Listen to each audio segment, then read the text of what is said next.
Chapter 16. Rupert Venables continued. Will and I made some cardboard-flavoured Earl Grey and sat at the other end of my room so as not to disturb Rob.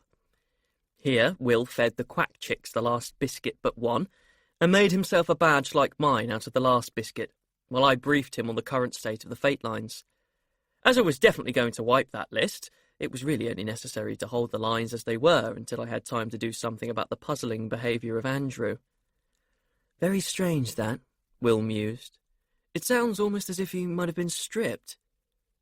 I'd thought of that, I said, except that stripped people are usually dead. Not all of them, said Will. There was a mage in Thule who went round as 2 people for years. Yes, but if Nick's right, Andrew's 4 people at least. I saw 2 of him myself, I said. No, I don't think that can be the answer. God knows what it is, though. Anyway, keep firm hold on his line, and if you find someone's been messing with a node again, just put it quietly back. I think it's a fellow called Graham White who's doing the messing. I'm going to put a stopper on him tomorrow if I can. The sooner the better, Will agreed. Amateur mage, is he? Probably hasn't a clue what he's doing. What do all the people at this convention think when they don't find their rooms where they left them? They all say this hotel's very confusing, I said. But they mean they think they just keep getting lost. There's why I don't live on Earth, Will said. Everyone always has to have the rational, scientific explanation for something, even if it's so obviously wrong you could scream. Rob was deeply asleep when we got up to leave. He was another matter I was going to have to deal with later. Meanwhile, to make sure that no one from the hotel or the convention happened to barge in on him, I put the strongest possible wards around the room. It would be difficult for people to find a rational scientific explanation for Rob, not if they met him face to face in my room, hard though they had all tried earlier. Will promised to keep checking up on him. He left the quack chicks running about in there on the carpet. This, he said in his blandest way, would help him remember to keep coming up here. Typical Will, that. I think he does things like that because he knows I like to be orderly. At least, if he had got round to winding me up, it meant that Will was recovering from the shock of hitting Rob. I was glad about that. We went down in the same lift Rob had come up in. Zinka, bless her, had expunged the blood, but the thing seemed to be running now at half speed. Another thing I had to see to later. When we finally reached the ground floor, I left Will in his false badge, mooching inquisitively along to the main function hall, and went out to the staff car park. Scarlatti met me just outside the hotel door. It was, perhaps, fainter than before, but you could hear it everywhere. To say I was angry is an understatement. The sonata stopped with a guilty tink as I opened the car door. Stan, I said. What? He said jauntily. You know very well what, I told him, flinging myself into the seat and starting the engine. It's probably the last straw. Don't say a word. Don't excuse yourself. Don't speak to me. I've just had to assist someone to sew the skin back on a half-flayed centaur, and I'm probably at the end of my tether. I want to throw up. I want to scream. But because Will and Nick both did that, or more or less, I was the one who had to be sensible. The story of my life. No, don't speak, I yelled as we screamed out through the narrow archway. I was only going to ask where we're going, Stan said humbly. Thalangia, in the Corophonic Empire, I told him. We were already on our way. By car, the way looked like a bumpy, unpaved lane running sharply downhill. Hey, you can't do that, Stan cried out. The upper room didn't say I could go anywhere but Wanchester. I am sick of the upper room, I said, and all of them up there into the bargain. They've thrown everything in the book at me lately. If they don't want you on Thalangia, they can come and take you away personally. That will stop you terrifying the hotel staff just as easily. Is that why you're doing the transit by car? Stan said. I never knew you could. Will always does it, I said. No, I'm going by car because last time I went into the Empire, someone shot at me. With any luck, this time they'll disable the car, and I'll have the perfect excuse to leave you there. By this time, we had reached Thalangia. A car is that much quicker. We drove into an incredible spread of evening light. and I found I had miscalculated slightly. I was not used to making transit at such a speed. I could see a wooded hill something like a couple of miles ahead, and a walled place on top of it. Over to the left of it, there was the strong gleaming of more than one Empire troop carrier, where Dacros was presumably waiting. The carriers were probably more like 3 miles away, across a flattish plainland cross-hatched with vineyards. There was no direct route to them from where I was, but the vineyards had mud roads running hither and thither among them, and I supposed I could get there eventually, if I zigzagged often enough. I set off along the likeliest mud road, bumping slowly in second gear and raising such a cloud of golden dust that I could see next to nothing in the rearview mirror. "Oh, come on, Rupert," Stan said. "This is the first I've heard of any of this. Shooting and centaurs and all. Give us a break and explain a bit. All I know about is that blasted hotel car park, hour after hour." I simply turned down another rutty golden lane without answering. "Please," he said. "OK, I'm sorry about the music. That do? I did try to tone it down, but they were all so worried by it that it was amusing to spread it around a bit and get them really scared. I know it was wrong. Please?" "That's better," I said. "I was beginning to think your conscience died with you, and—" "I won't do it again," he said, rather sulkily. "Good," I said, and, as we wove from lane to lane in an ever bigger cloud of dust, I told him what had been going on in the hotel. "I wonder why Naros thought he needed to send this centaur for you," Stan remarked. "He must have known that whoever was in charge was going to scream for a Magid anyway. Maybe it was the sight of those carriers sitting under his hill. They make me feel threatened. How many of them are there, for goodness sake?" We were now near enough to guess that there were at least 6. This does not sound many by Earth standards, but this is because we have nothing like them. Probably the nearest military thing we have, in terms of firepower and size, is an aircraft carrier. If you can imagine an aircraft carrier on land. Empire carriers are even more powerful, however, and much more variously armed. They cost a bomb too. Usually there are only 2 or 3 deployed on any one world. Dacros had brought 6 or so to show he was in earnest. But he had very carefully not surrounded the hill. The carriers all sat in a cluster to the west of it, huge, shiny things, blaring orange sunset light off the armour intended to deflect beam guns. Round the base of them, I could see small dark figures bustling in numbers, and 1 or 2 smaller vehicles that were probably only 4 times the size of my own car. One of these vehicles now set off towards me in a dust cloud of its own. I realised, uneasily, that I was well within range of the smallest weapon on those carriers, and that my car was not equipped to deflect it. I stopped, and prudently got out. The oncoming vehicle acknowledged I was recognised by flashing its several oddly placed headlights, and roared on toward me in a rising streamer of dust. "Keep your door open," said Stan. "I want to hear this." Accordingly, I leant on my open door and watched the vehicle come towering in over me and stop. Dacros jumped down, followed by Lady Alexandra, who was now wearing complete battle dress and looking very good in it. I felt more than a twinge of envy for Dacros.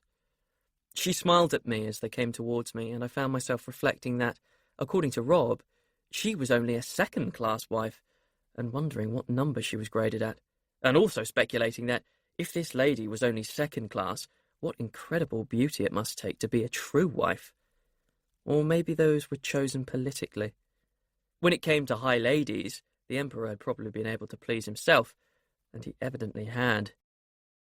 Next to jump down was the mage Jeffros, whom I had not seen since the day the palace fell down. He looked awful, ill and sallow, as if he had had no chance to recover properly from that wound on his arm. That gave me the measure of how hectic things had been in the Empire. But he gave me a smile, although it was a worried one. He was followed by various military types, each with a big-barreled hand beamer ready at their belts, and closed, wary faces. "We weren't sure if it was you in that dust cloud, Magid," Dacros said. I took it as an apology for the armed guard. "Are you alone?" I wondered what he, or even Jeffros, would say if I said, No, there's a disembodied mentor with a taste for Scarlatti in my car too. But I answered sedately, yes, there's only me. I came in the car because of that sniper the other time. They looked at the car, all of them, with a slight puzzled contempt that riled me a little. But I went on just as sedately. Now, what's the position here? Naros sent me a message this afternoon. Have you had any dealings with him? Dacros took off the official-looking soft hat he was wearing and ran a hand through the wriggly lumps of his hair. Well, thank goodness he's done something. We're completely deadlocked so far. He's standing us off, barely even talking. I looked at him as he raked worriedly at his hair, and I suddenly knew why it was that I kept on trying to help Dacros. It was not just that he was valiantly struggling with a job because it had to be done. It was because he reminded me of Will. They had the same sort of hair. In Dacros it was dark and woolly, but the resemblance was there. Will had been similarly overburdened when he first became a Magid. Will had settled to his burden, but I was much afraid that the burden Dacros carried was too great for anyone. Naros says he'll only speak to a Magid, Lady Alexandra explained. So Panthendres told him you were coming, and all Naris would say is that you have to go up the hill and prove it. Panthendres? I thought. Who? Oh, Dacros, of course. Dacros was his surname. Jeffros said, the blasted centaur seems to mean that only a Magid can break the defences he has for that hill. I certainly can't. I did try, but whoever the Emperor employed as mage here was too good for me. He added, looking weary and fretful. It even deflects beams. We tried that too. We got annoyed, frankly. I got annoyed, Dacros said. I told him Lady Alexandra was here and would help the heir in his duties, and he said a high lady wasn't adequate. The arrogant bastard, I said. Lady Alexandra was flushed and unhappy. I said to her, if I was the heir, I couldn't imagine anyone nicer to teach me the job. She looked up at me with one side of her face smiling. Thank you, Magid.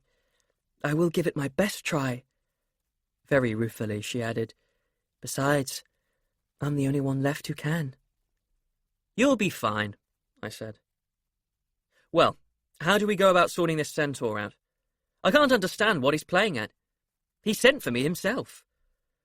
Wants you to prove you're you, I suppose, Dacros said. Has instructions to proceed with utmost caution and so forth. Jeffros will tell you. There was a path up through the wood.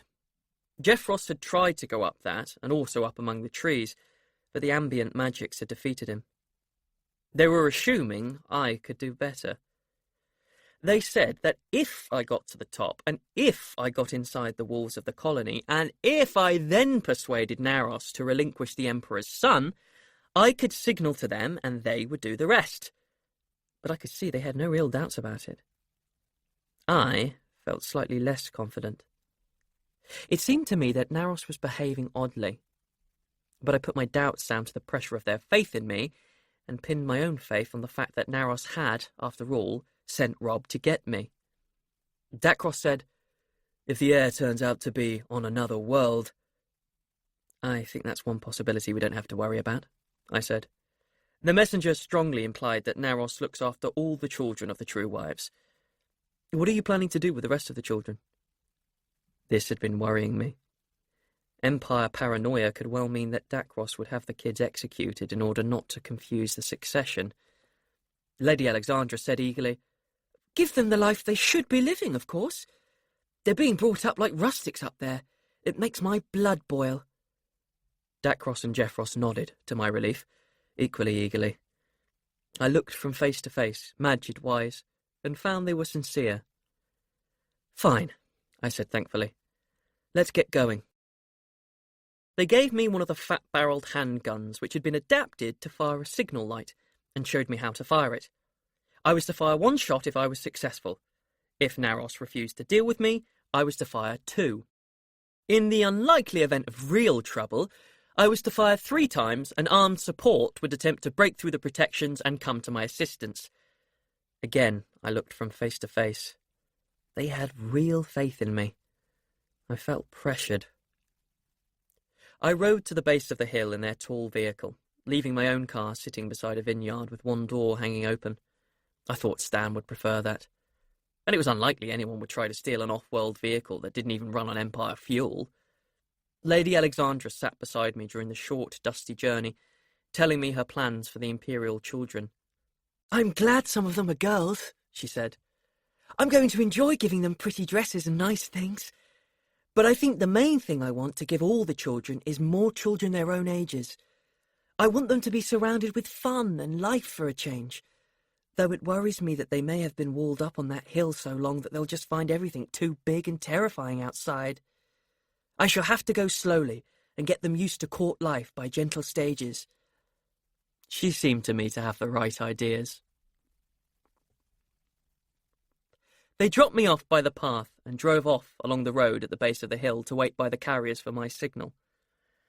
I stood on a dirt road in a golden evening, contemplating the cart track that led up through the wood. The stuff on it was fierce. I set one foot on it and hastily backed off again. Seldom have I met such inimical magics. I couldn't help admiring the craft of it. By its nature, and judging by the wheel tracks on the path itself, I could tell the working could be lifted or lowered at any time, even by someone who knew no magic. That takes skill. But unfortunately, it had to be lifted from within the walls, uphill. I doubted if I could touch it from here. But it seemed to me, as I stood and thought the working through, that the embargoes and preventions were far fewer among the trees of the wood. When I moved about 10 feet aside from the track, things seemed much quieter. I made sure I had the thickest shielding I could and went up through the trees. It was very steep going, but otherwise very pleasant at first, allowing for the fact that I was pushing aside a new prohibition with almost every step. The trees were evergreens, green-black ilexes and various kinds of pine, and the golden light struck through them in dusty fingers smelling of incense and rosemary. Restful. As I climbed, I realised that I was pretty weary anyway after the afternoon dealing with Rob. Emotionally exhausted. Having to go and argue with Naros on top of it was a real nuisance. I wanted to go home. I wanted to go away and rest and be done with the Empire. As the hill got steeper and I had to duck my way under thicker and thicker branches, I grew more tired than ever. I was panting like a person sawing wood. The beam gun dragged in my pocket and my shielding felt like plate armour. And, as the sun went lower, it grew confoundedly cold. Far from sweating with my efforts, I was actually beginning to shiver. The cold alerted me. A strong, permanent working has to get its energy from somewhere, and this, unlike the magics of the path, was a permanent working, neatly designed to drain the energy of intruders by using their own metabolism against them. I stood still, and my knees nearly buckled. My teeth chattered, and I saw that I had not even been going uphill, but slantwise around. Stan would have laughed his head off. He had taught me all about this kind of thing. I felt my face heating with sheer embarrassment as I realised that the path was nowhere near, and the gate to the colony somewhere above and to the right. I said, "Sod this for a game of soldiers. Naros, you sent for me." And I simply drove a path to the gate through all this nonsense and followed that path angrily. Anger has its uses. The hill was not really very steep, and there were far fewer trees than I'd thought. I reached the rough stone wall and the unpainted gate in it within about a minute. The wall was about 12 feet high, the gate an elderly splintery double slab of wood. I hammered on it. "Open up! This is the Magid!" I heard shuffling on the other side. The voice that answered reminded me of Rob's. It was husky, but younger than Rob's, and cracked on the last word. "What do you want?" "I want to speak to Naros, of course. Urgently, on Empire business." Another voice answered. "Prove you're a Magid." "Then you'd better stand clear of the gate," I said. There was further shuffling. "Are you standing clear?" I called out. "No," said at least 3 voices in chorus. The husky one went on. "Naros said no one was to come in." Then why the hell did he send Rob for me? I wondered. As it was evident from the sounds that at least 3 youngsters were bracing themselves against the gate from inside, I gave up the idea of forcing it open and went in over the top. It was nearly a disaster. I hate levitating. It's one of my least secure skills, and there was some kind of magical protective dome over the place. This was certainly what had deflected Dacros's beams, which I hit and nearly bounced off. I clawed hold just in time. Then I had to hang there and tear my way through, clawing with my fingernails and kicking with my feet, while the three youngsters inside gazed up at me, hanging and struggling above them with their mouths open. I landed beyond them, rather clumsily, and turned to face them. One was a young centaur, not as comely as Rob, but with a family likeness in the dark and aquiline nose. The other two were human boys, about 12 and 11 years old. Neither was much to look at, but then Timos the Ninth was not much of a looker either. Both had their long hair and an untidy pigtail down their backs. They wore grey woolen smocks and large, homemade-looking shoes. "How did you do that?" said the elder. He was the one with the husky voice. I gave him a slight bow. He was, after all, almost certainly the future emperor. "Levitation. You asked me to prove I'm a Magid. Now, will one of you please direct me to Naros?" "Chris will get him," piped the younger boy. "We have to stay here on guard." "Nothing like shutting the stable door," I said. "As you please." The young centaur frowned at me as he trotted past. I did not feel like standing humbly by the gate, waiting on the pleasure of Naros. I was too irritated. So I followed him, but more slowly. The protection spell which I had torn through was draping around me and clinging to my shoes. It occurred to me that when I came to fire the signal gun, the stuff would probably deflect the flames back into my face, so I proceeded to get rid of it by kicking it loose and bundling it ahead of me with my arms as I went. The walled space was largely a stony yard, dome-shaped because it took in the top of the hill. In the middle, at the summit, there was some kind of dark bush and an altar. Of course, I thought, they worship the Emperor's dreary bush goddess here. Otherwise, the place was very barren and domestic. A few small stone houses were built against the circling walls, little more than stone huts, really. There was a well and a line of washing, which I heaved my growing bundle of protection magic over, and very little else. My opinion of the late Emperor fell, if possible, even lower. I had just passed the well when three girls came hastily out of one of the stone houses and stared at me. Apart from the fact that their hair was in two pigtails, they were dressed identically to the boys. "What are you doing?" asked the youngest one. "Taking down your protection. There's no need for it now," I said, and hoiked the bundle over their heads. It was fairly heavy by then, about the equivalent of a roll of carpet, only long and lissom and bendy. I thought, as I heaved it up beyond the three, that Lady Alexandra was going to have a sad time with these. The elder two might have been pretty enough in the right clothes, but they were what my Yorkshire grandmother would have called gormless. The youngest, a fair little waif of about 10, gawped like a child half that age, and her nose was running. It could, I supposed, be the result of their evidently Spartan upbringing, but I doubted it. "You'll be leaving here soon," I explained. "Leaving? Naros never said anything about leaving," one of the elder ones exclaimed. And, as if my statement had rendered me undesirable, she hastily propelled the other two back into the stone hut again. I shrugged and went on, bundling the spell stuff uphill ahead of me, until I reached the altar stone. It was just a small, plain stone, slightly stained with fruit and pips on top. The bush was the unpleasant thing. I disliked it acutely. It was greyish, barbed and spiny, and it stirred and crackled at my approach, giving out the feeling of a deity half-manifested, a small deity, but not a pleasant one. I tried not to look at it, thinking that it was an unfortunate thing that the link between the Emperor and Naros should be something as barren and unpleasant as this. And Naros was on his way now. I heard the shrill battering of hooves on stones coming up the hill from my right. The sun was very low by then. When I looked towards the sounds, I could see blue sparks from the centaur's iron shoes. I remember thinking that one of the tradesmen allowed up that cart track had to be a farrier. Rob and Chris were properly shod too, better shod than the imperial children. Then Naros hove up the hill in front of me, and I found myself gulping slightly. He was enormous. He towered over me like a mounted policeman over a riot.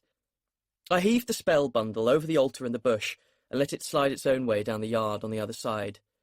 The bush deity whipped about angrily as I turned to face Naros. And here was another thing I had not realised about centaurs. The skin colour of their human torso is the same colour as the skin under the horse coat.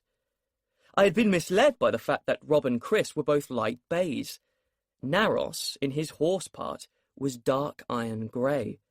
So were his face, his beard, his hair and his arms. He wore a grey sleeveless vest. The effect was like being confronted by a huge living granite statue.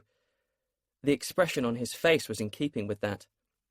I have seldom faced a being who looked less friendly. "I'm told you're the Magid," he said. His voice was a hard, deep rumble. "That is correct," I said.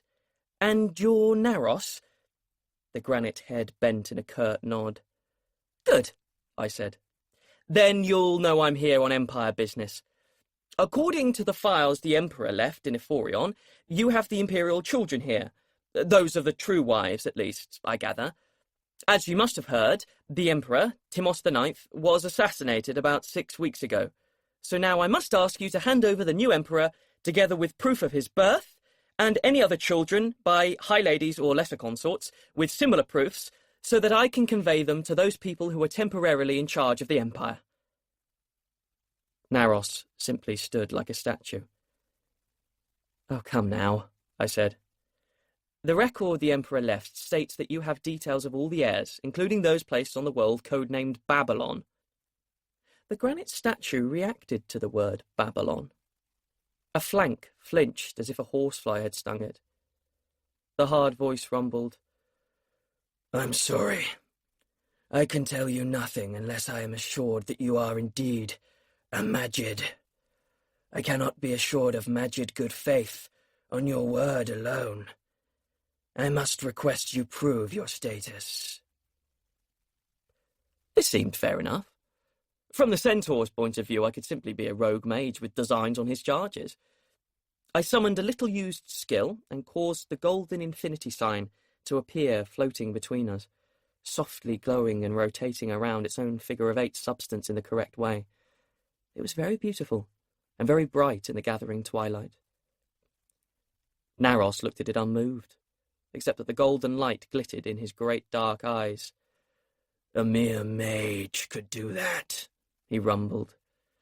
"There's more, if you are a Magid." "You mean," I said, "you want the whole ceremony?" "I do," he grated. It seemed a bit excessive to me. I have never met the mage, mere or not, who could summon infinity correctly. But then my experience is not as wide as many, and Naros did have an important charge to relinquish. I sighed, beckoned infinity to stand over my head, and went slowly and carefully through the ritual I had last performed when Stan sponsored me to the upper room. I had to concentrate. I had not done this for nearly 3 years, and I was distracted by the caustic rasping of the deified bush and, too, by my own growing feeling that this was not only excessive and slightly ridiculous, but wrong in some way. Something was wrong. Didn't fit, didn't quite add up. Naros simply stood and watched. The only sign of life he gave was a slight irritable shifting of the off rear foot until I finished and bowed. Then he gave another of his curt nods. "I accept you as a Magid," he rumbled. "What is it you want?" I ground my teeth and politely went through my requests for the second time.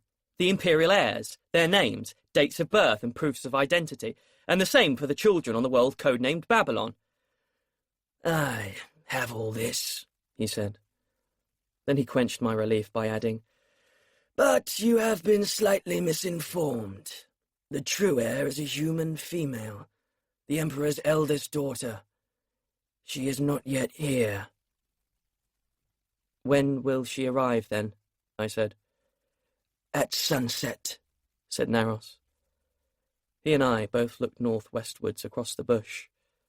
The sky there was red gold in streaks with the merest fiery slice of Thalangia's sun showing. "The Empress will be here any moment now," Naros said. "If you wait here, I will go and fetch you the proofs you require." "Thank you," I said, and thought, and about time too. Naros turned about, battering more sparks from the stones of the yard, and set off downhill towards a building at the back of the enclosure. He did not hurry himself. I had plenty of time to realise that my bundle of protection spell was lying in his way and probably impenetrable. I should have left it, but I was sick of all this hanging about. I slipped across to it, got the heap of it on my shoulders, and gave it another upwards heave so that Naros could pass underneath it. Then I gave it a sort of heaving throw that sent it away downwards and across the roof of the building he was making for. I had a notion that the bush deity tried to prevent me doing all this, but I was irritated enough to ignore that. And as I heaved the bundle to my shoulders the first time, I could have sworn something hit the bundle hard enough to make me stagger. I assumed it must have been a stone spurting from under Naros's hoof, and I ignored this too. I also ignored Naros's command to wait where I was. All out of pure cussed irritation, I may say. Instead, I went back over the top of the hill, past the altar, and on down towards the gate, intending to ask the boys there who they had actually been told to wait for. I never got there. A few steps past the altar, I heard a dullish crack boom from behind me. I turned and ran back that way, past the threshing bush and downhill to the building where Naros had gone. My feet made a frantic noise on the stones of the yard. Stones clacked together and made blue sparks in the twilight. I could not think what the crack boom had been, except that it had sounded horribly like blasting in a quarry, and I know I was quite surprised to see the building still standing there unharmed. My thought, I suppose, if I did think, was that I had removed the protection spell just as Dacros had run out of patience and opened fire. It was a bigger, slightly better building than the others, with a wide, high doorway to accommodate a centaur. I dashed inside it, into virtual darkness, and nearly fell over something stretched across the doorway. My fingers touched harsh, warm hair as I tried to save myself. That sent me leaping backwards to collide with the side of the doorway, where I stood just long enough to smell smoke and tepid butcher's shop. At that, I raised light, another of my less secure skills, and when the candle flame finally rose high enough on my palm to show the stone space inside, I gagged at the sight of Naros lying on the floor, with one leg that had broken as he fell, doubled under him. He was no longer granite. He no longer had much of his face and was still pumping out steaming red blood from his neck. But centaurs do that because of having two hearts. He was most definitely dead. One large grey hand clutched the revolver he had shot himself with. At the back of the room was the primitive-looking wall safe where, presumably, the information I needed was still locked. As I stared at the safe, with the twirl of light trembling on my hand, its thick door slowly swung open. I could see it was empty. I looked down at what was left of Naros again. He used a revolver, I thought stupidly. It seemed to take an age for me to put the facts together. Actually, I think it was one of those times when things only seem slow. Jesus, I said. I dashed out through the doorway, hauling the flame gun out of my pocket as I went, an Empire gun with a wide barrel to direct a beam and not a bullet, and fired as soon as I was outside, into the air, once, twice, 3 times. Then I went pelting round the base of the yard, following the circle of the wall, hoping and hoping I was not too late. Halfway round, I was joined by the young centaur Chris, who rushed out of another wide-doored building, demanding to know what was wrong. He looked to be about 15. It was always possible he had shot Naros, but I didn't believe he could have done it with a weapon from Earth. "Did you hear anyone run past?" I gasped at him as I ran. He came alongside me at an easy trot. "Not this side," he said, But I heard people running on the other side of the yard. Oh, hell, I groaned. Are you sure it wasn't me? No, I heard you running down the back at the same time, he said. Please, what's happened? Someone shot your uncle, I panted. Naros was your uncle, wasn't he? I'm sister's son to him, yes, he said. But what... how... No breath, I gasped, and ran grimly. Not for worlds was I going to send him onto the gate on his own, and I knew I was right as I pelted into sight of it. Beyond the sparks his feet and mine were kicking up in the half-dark, I could see the dark gap in the wall where the gate was now standing open. Low down, against the darkness, were two small light-coloured lumps. Too bloody late, I panted. I slid up in a spray of blue sparks and turned the nearest lump over.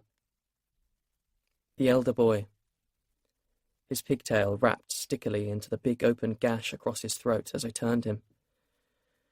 The pool of blood under him squelched and stank faintly. He was still warm. I left the other pathetic little lump to lie and rounded on the young centaur. Someone came through this gate, I said. Someone you know. And they told you to keep out of the way, didn't they? His hands were clasped under his mouth. His hooves trampled. There was still light enough to see the tears pouring down his face.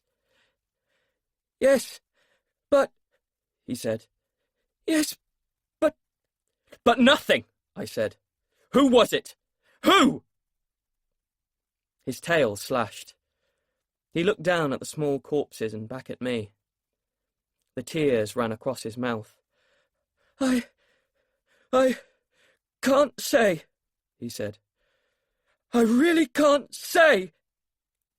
Then, while I was still thinking that all the things Stan had told me about centaur loyalty were entirely true, he hurdled the two small heaped-up bodies and vanished out through the gate in a wild thudding of hooves. I ran again, round to the other side of the yard this time, until I came to the house the girls had gone into. It was dark inside and seemed empty. I crashed through its door, raising light as I went. There was one miserable little room in there with 3 narrow beds in it.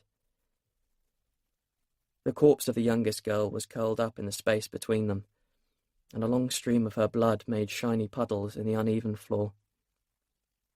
I looked down at the poor kid and swore. At the sound, to my acute astonishment, one of the older girls put her head out from under the nearest bed. The second emerged from under another. Who did this? I said to them. Did you see? They stared at me, almost like animals. Probably it was shock. And as we all stared, light slanted into the room and there was a strong thudding drone.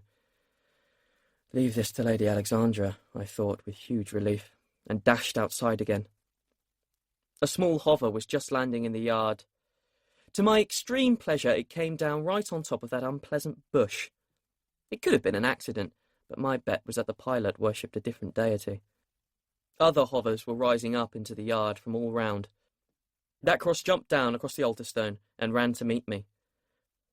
I'm sorry, I said to him. I seemed to have gone shrill and hoarse with the horror of it all. God, I'm sorry! The only survivors are 2 girls in a state of shock. What went wrong? He snapped. It was hard to watch the way his shoulders sagged as I told him, as if the weight of 7 or more worlds were landing there. But he was very good at his job all the same. He barked orders, and several of the hovers instantly took off to look for the young centaur. The rest landed, and efficient police-like troops scrambled out of them, unreeling arc lights. We went on a glaringly lit tour of the disaster, of which military men and women efficiently took pictures. Lady Alexandra had not been included in the expedition, but I was glad to find several soldier women almost at once took charge of the 2 girls, sat them by the well, and began trying to coax out of them what they knew. Dacros strode about in the middle of it, receiving reports from all sides. I was impressed that, faced with this almost total destruction of all his hopes, he never once seemed inclined to blame me. I would have done, had it been the other way round. I was feeling bad, vile, and would have welcomed any kind of reprimand. And the worst of it was that, though I knew it was the act of a rat to leave Dacros with this disaster in his lap, I was going to have to. The people who did this were from Earth. Apart from anything else, I had the ignoble fear that the murderers could be at this moment stealing my car. I tried to break some of this to him about a quarter of an hour later. We were standing outside the hut where Naros still lay, and someone had just handed each of us a paper cup of strong Empire coffee. "Whoever killed Naros used a weapon from my world," I said, "and I suspect they've gone back there with whatever they took from his safe." "Excuse me, General Dacros." A woman trooper came up beside us. "We found this, gripped in Naros's other hand, sir. We've got pictures, but the captain thought you ought to see it straight away." It was a corner of a thick official manuscript, raggedly torn off. I could see it was fluted with the grasp of Naros's powerful fingers. Dacros took it and eagerly shone his big flashlight on it. It was written by hand in the fine, slanting, official script the Empire used, and most of it was numbers and letters that meant nothing to me. All I could pick out was a name, or part of a name. Sempronia Marina Timosa T.H. that had survived in the widest part. It meant something to Dacros, however. "DNA, blood group, ocular scan," he said. "There may be enough of this to match with one of those girls. Well done, trooper." He turned to me, but was at that moment interrupted by some sort of message coming in from one of the carriers. "When did they give you the slip?" he demanded into his comm. "Oh, I see. No, that's all right. They have to be sightseers then." He turned back to me. "Sorry about that. We keep having country folk coming to stare. Not used to seeing carriers in Thalangia. For one happy moment, I hoped we might have got the murderers." Pity. Anyway, Naros must have hung on to this certificate when he realised he'd been deceived. Do you read it that way, Magid? Maybe they had to shoot him to get it.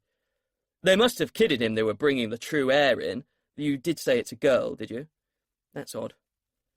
Naros ought to have suspected that, with 2 boys in his charge. We always take the boys first in succession in the Empire. They must have come on foot at sunset, so we couldn't spot them, and somehow persuaded Naros to stall everything until then. Then they steal the details so they can fake themselves an heir, and make sure we've got no heirs except they're fake. Must have been something like that, don't you agree? I stood swigging coffee in the luridly lit yard and thought about it. I did not think it was like that at all. One thing which particularly did not fit was the heavy thump I had felt while I was lifting the protection spell to let Naros get past it. That had been a shot. It had been a shot from the same revolver that killed Naros. I was sure of it now. And as soon as I realised that, my mind went to that time on the outskirts of Euphorion when the sniper only just missed me. How stupid not to notice that this had been an Earth-type projectile weapon too! How stupid! And, following this trail of violence further back, it occurred to me to wonder about the exact nature of the explosion that had killed the Emperor. This was planned, was my thought, from the bomb in the palace onwards. Whoever planned it assumed I knew things that Naros also knew. And Naros had stalled me, lied to me. I had thought centaurs never lied. This was something I was going to have to ask Stan about. But I could see now that Naros had kept Dacros off until I arrived, then taken the magical embargo off the path so that the murderers could use it. That nonsense with the Magid ceremony was purely to give them time to get into position and keep my mind off anything else. Then he had taken care to leave me standing by the altar, against the skyline, nicely placed for a shot. Luckily for me, whoever did the shooting had taken his time, no doubt trying for a perfect shot, and I had quite accidentally thwarted him by moving and lifting a bundle of impermeable protection spell into the path of the bullet. Then I had put myself out of range by running the other way. The murderer had then cut his losses by simply shooting Naros. I had no idea if he had always meant to shoot Naros or not, but I knew I had been lucky. Very, very lucky. My hands were shaking as I passed my paper cup to the waiting trooper. In fact, tremors were running up both my arms and affecting my knees too. "Yes, I'm certain Naros was deceived," I told Dacros. The tremor had got into my voice too. "But the most important thing is that the killers are from Earth. They're probably back there by now. If you don't mind, I think I'd better get back there too and get after them. Could one of the hovers take me over to my car?" Dacros agreed, and we made the usual arrangements to contact one another. But there was one thing he was emphatic about. He wanted the killers brought back to the Empire to be tried and shot. So did I. There was no evidence against them on Earth. "And we may have to take this fake Empress of theirs," he said ruefully. "Unless we can prove a claim for one of those two girls. I hope you can trace the rest of that document, Magid." I didn't think there was any chance of that, but I promised to try and climbed tremulously into a hover. It had a neutral metallic smell inside, which lifted the horror from me slightly. I realised that it was truly urgent to get back home.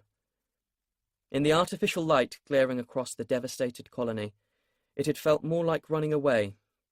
But as the hover swung out over the woods of the hillside, I began to see round the edges of my narrow escape, and even round the cynical killing of those children.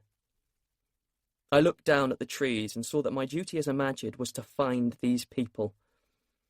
For one thing, they knew too much about me for comfort, and for another, they were assuming I knew more than I did about them. But the main thing was that they were using a Naywoods world as a base from which to attack an Iwoods one, and that was Chapter 17. Rupert Venables continued. As the hover left the hill and droned the short distance across the plain, I was surprised at how much light there still was out here. The golden, dusty soil and the lighter crisscross of the lanes were quite clear to see, and the orderly black lines of the vines against the yellow ground. Out in the distance, the lights of the hovers hunting for the young centaur looked like dots stolen from the yellow sky. I was not sure they were going to find Chris out there. People who planned things this thoroughly would surely have been waiting for him in the woods. Chris knew who the murderers were. The peculiar thing was the way they had left him alive at first.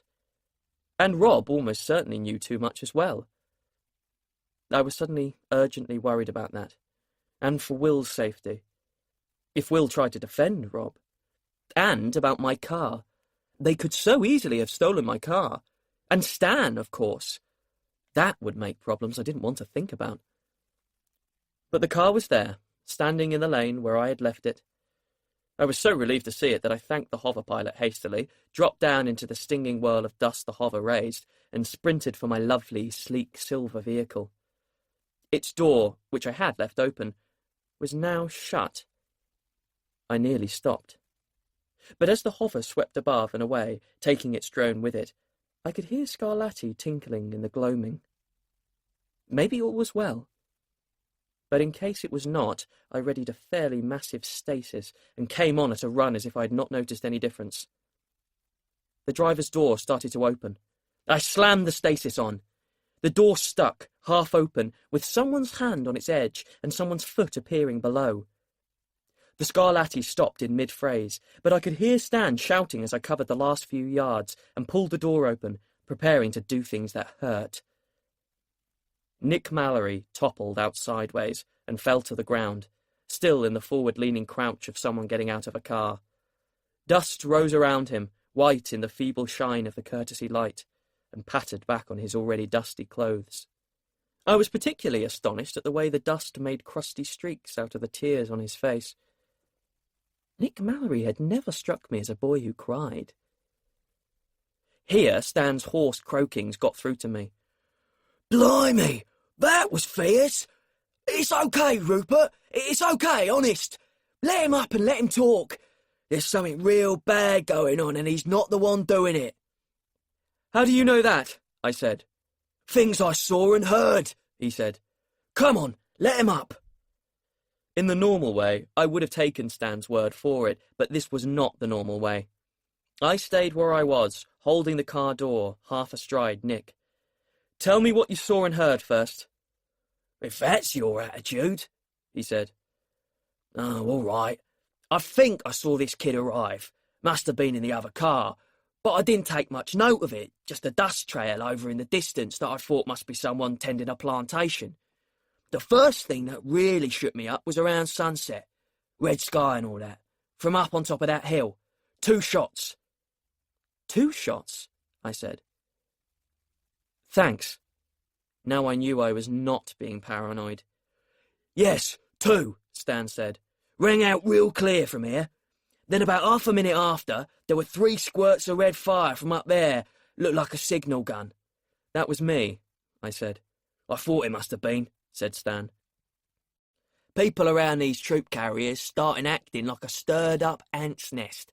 Hovers popping out of things' bellies, lights, folk running, and the others sit there, half up in the air, grinding, troops running to get in 'em, panic. Took an age for them to get airborne and go howling away up to that hilltop. Looked as if your signal took them by surprise. Yes, I said. I think they assumed I was omnipotent. What then? Nothing for a while, said Stan. Then there was this sheet of fire.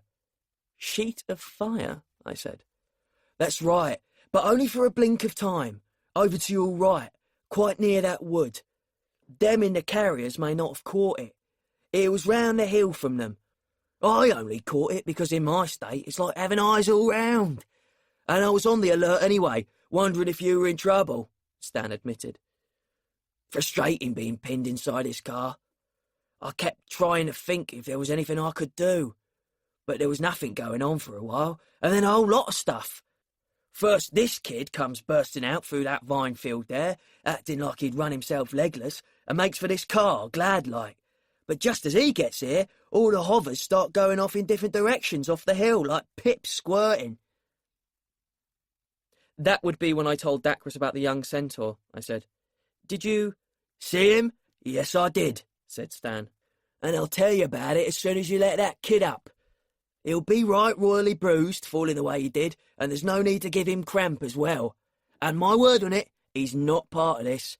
He was coming to this car for help, Rupert. What's his name, by the way? Nick, I said. I looked down at Nick's sizable, curled-up figure. Stan was probably right. He would be getting cramp. I compromised.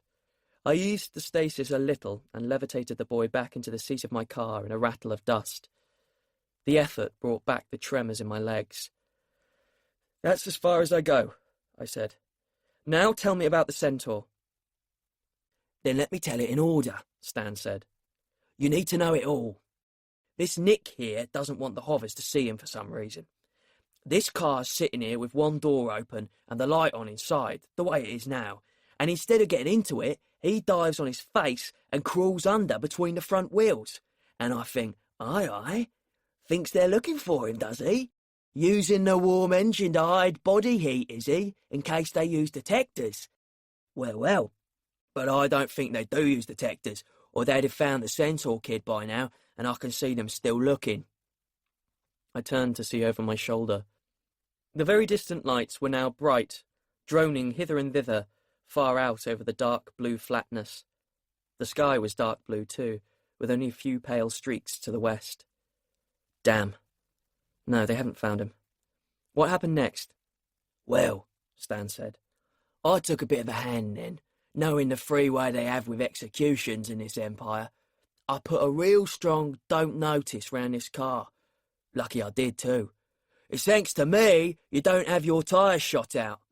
Young Nick hadn't hardly rigged out of sight when this centaur of yours comes by like a bat out of hell. Talk about go. They can go. 2 hearts, 2 pairs of lungs. Beat any racehorse hollow. And this one had good reason to go.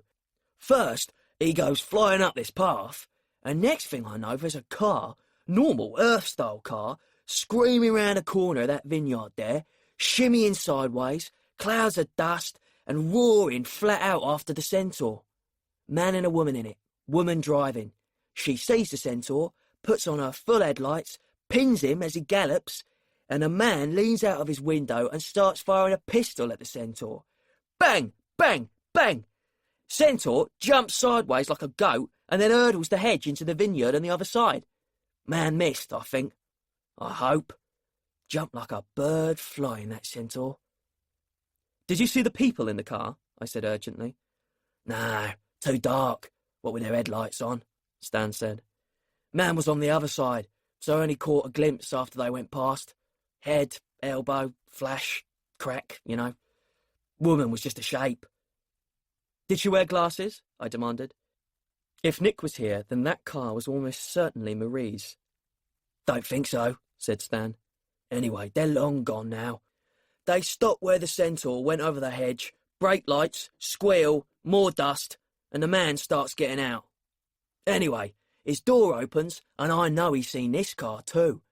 They were both magic users, so they were bound to see it in the end. And I start thinking quick, what can I do to stop him coming back and making a mess of this car? And maybe finding Nick as well. Not a lot, frankly. Then luckily, one of those others spotted them and comes bawling down this lane, straight overhead of me. I was more or less yelling at them to go and beam their tyres, but they got no orders to do that, so they just sit in the air overhead of the other car. Man gets back in, woman drives off, and they make transit as they start up. And hey presto, gone. The hover goes back and forth a bit, and they don't see this car, or maybe they know it's yours, and anyway, they're after the centaur. But by then, they've lost him too. So off they drone. Then, after a bit, when things are quiet again, young Nick crawls out from under, gets in the driving seat, shuts the door and more or less cries his eyes out. He was so upset, I wondered whether to speak to him, to tell the truth. Why didn't you? I asked. He thought he was alone, see, Stan explained. I see. I looked at Nick, curled up on the seat of my car. I felt slightly ashamed of my suspicions. The people in that car, I said, murdered 3 children and another centaur up on that hill. The first shot you heard was aimed at me. In that case, Stan said, you have every right to be paranoid. But I reckon it wasn't this kid. You're probably right, I said, and took the stasis off. Nick, because of the strength of the stasis, had no idea there had been an interval. He went on with the motions he had been making and scrambled frantically out of the car. "Thank God you're back," he said. His voice brayed and squawked with hurry and misery. "Please come quickly. My mother's gone and stripped Marie." "What? Opened a world gate through her? Are you sure? Where?" I snapped. Of all the 100 questions I wanted to ask, these seemed the most urgent. "Yes, I am sure. I was there," Nick brayed. "Over on that hill with the woods, in the lane. Oh, please, can you get there quickly?" "Get in," I said, "at once. Give me directions." While Nick scrambled round the car and tumbled into the passenger seat, I was in the driver's seat and had the car moving before the doors were shut. If someone has been stripped by being in the exact place where a way of transit between worlds is made, you have to get to them quickly, before the 2 bodies they have been split into lose touch with one another. And Marie must have been split nearly half an hour ago now. As I snapped on the headlights and zigzagged among the vineyards to Nick's directions, I cursed my stupid, suspicious delay. "Was your mother alone?" I said to Nick. "No, she was with a man called Graham White," Nick said. "They didn't see me. I kept out of sight, but I couldn't do a thing to help. Then a centaur boy came out of the woods and shouted they were murderers, and all I could think of was get to your car while they were all yelling at one another. I just ran through vine fields and hoped you'd be back when I got there. Turn right again here." I turned in a slew of dust and raced along the lane that ran along the foot of the hill, between the green-black slope of the wood and a bare black hedge, with my headlights lurid on the yellow surface of the track. There was no mistaking the small white body in the distance. "There! There she is!" Nick shouted. I screamed up to it and stopped in a slide of gravel. Nick and I both jumped out. "Keep back," I warned him. "I have to see exactly where the gate opened." He obeyed without question. He more or less tiptoed behind me as I went carefully up to Marie, keeping to the side where the wood and the hill loomed over the lane. Marie lay with her feet towards our blazing headlights, with her head on one arm, almost as if she had gone to sleep in the road. I guessed she had thrown that arm up as a reflex when the gate opened. "Describe exactly where they were, those other two," I said. "Better still, move carefully to where you think your mother was, and then guide me to where White was standing." Nick nodded, a little bleak tremble of the chin, and went sidestepping gently out into the lane, almost to the bare hedge on the other side. He stopped about a foot to the rear of Marie's motionless white shoe soles, and some 6 feet to one side of her. "The man was pretty well exactly opposite," he said. "The same distance away." "You sure?" I asked. "Yes," he said. "I know because I can see the marks where we left Marie's car, just over by the wood there, beside you. Marie was going to unlock the door, and they came out round the back of the car." "Where were you?" I said. "More or less where your car is, only in the hedge," he said. "I was having a pee." "Thanks," I said. He had been pretty accurate, and it was fortunate that it was now dark. The strong white glare of the headlights from my car threw shadows from every pebble and every dip in the surface of the lane, magnifying even the very faint, straight groove in the sand that ran for about a yard on either side of Marie's ankles. It would have been almost invisible by daylight. I went down on hands and knees and enlarged the mark with my fingernails along its entire length. It was only then that I dared try to move Marie, or what was left of her. She was still breathing, shallow, faint, infrequent breaths, but as I rolled her onto my left arm in order to get that arm under her shoulders, I found she was very cold. I hoped, fervently, that this was only because she had been lying on the ground at nightfall. It had become very cold here at sundown. The air now had that still, frigid feel to it that promised frost before midnight. And Marie, as stripped folk do, looked as if the frost had struck her already. Her shaggy hair, which had been a sort of mid-brown, was now silvery blonde. There was no colour at all in her face. Her black leather jacket had become the palest of greys, and her one-time blue jeans, I saw as I got my other arm under her knees, were nearly white. It was no trouble to lift her. Her body weight was exactly half what it should have been. I stood up with her easily, and was puzzled to discover that holding her like this, light, limp, and frost-cold, was one of the most sexual experiences I have ever had. I also had to fight myself not to cry. Before I could lay her down again where I needed her, Dacross's hover came hurtling down the hill at treetop height, pinned me with its spotlight, and plunged to a landing on the other side of the hedge. I heard mature vines crack and splinter under it, and wondered how much he was going to have to pay the owner in compensation. Or maybe he owned the vines himself. His searchlight blazed through the hedge, casting long, criss-cross shadows of empty branches over Nick and me, and pretty well obliterating my carefully scraped mark. "Is there some more trouble, Magid?" His amplified voice boomed. "Oh, go away," I thought. I did not need Stan's urgent croak from the car, "Don't tell him," to decide on my answer. "Yes, but it's trouble to do with my own world this time," I shouted. "I've got the problem well in hand." I might have saved my breath. Dacross was already crunching through the broken vines. Shortly, he was leaning through the hedge above Nick. I suppose one could hardly blame him. "What is it this time?" he said. "The same killers," I said. "They seem to have stripped this young lady in order to steal her car. Do you mind turning your searchlight off? I can't see my mark." Dacross spoke an order into his comm, looking keenly at Nick while he did so. As the great beam flicked off, he said, "You're one of those two sightseers who gave Jeffross the slip, aren't you?" Nick had no more desire than I had to confide in Dacross. While I laid Marie carefully in the right place alongside my now visible groove, Nick said, "Yes, I'm sorry. We had no idea it was a military operation. We just followed him here. Rupert's. It was a silly jaunt. I explained to Jeffross, and we thought we'd go when everyone got busy, but it went wrong." "Damned right it did," Dacross agreed. "You were told to stay by the carriers. The Magids had enough trouble already, boy." And he stayed, leaning into the hedge, watching, while I stepped back from Marie and performed the working that unfastened just a scrap of the walls between universes.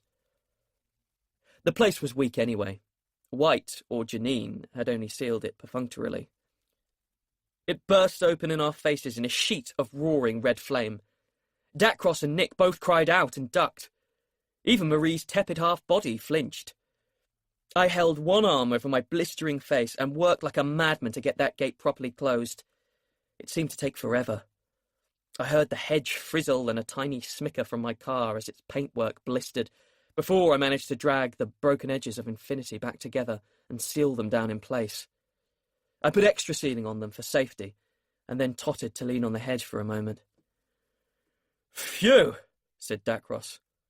"What was that?" The lane was filled with smoke, sharp, singed smells, and a stink of sulphur. I slapped at a burning spot on my trouser knee and told him, "The inside of a volcano. Fool amateurs make these mistakes." But I didn't think it was a mistake. It felt to me as if the area around where Marie had lain had been carefully staked out.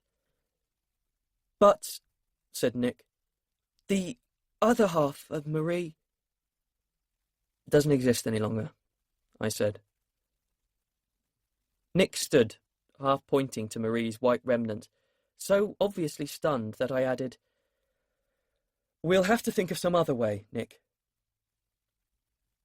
There was no other way, except one so strange and risky that I hoped he would come to accept what had happened and not ask. "We'd better take her home now," I said. Nick simply turned and trudged to my car, where he opened the rear door. Dacros said, "I'll be in touch quite soon, Magid, about the new Empress. We need to hold a serious discussion, and I still want those murderers handed over to the Empire." "You'll get them," I said, "if it's the last thing I do." I bent and picked up Marie's sad remnant again. This time I felt only strong sorrow. Though she was still alive, after a fashion now, it was not for long. The stripped half of a person fades very quickly on its own. What I was picking up and carrying to the rear door of my car was a virtual corpse. Nick received it from me so carefully and laid it so considerately along the back seat that I rather feared he was still thinking of Marie as alive. Poor kid, I thought, and with that remembered Rob and my fears for him too. "Let's go," I said. Nick obediently scrambled in beside me. I waved to Dacros and we went, further up the lane, around the same moment as the hover took off back to the hilltop. And I muffed it. I suppose I had excuses. We went from a different place, facing another direction. I was certainly in a state of shock after all that had happened, and quite tired. Magids are human, after all.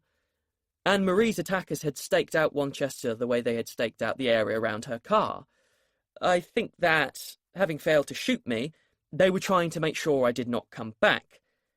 But Magids are chosen for their ability to carry on regardless of difficulties, mental, physical, and magical.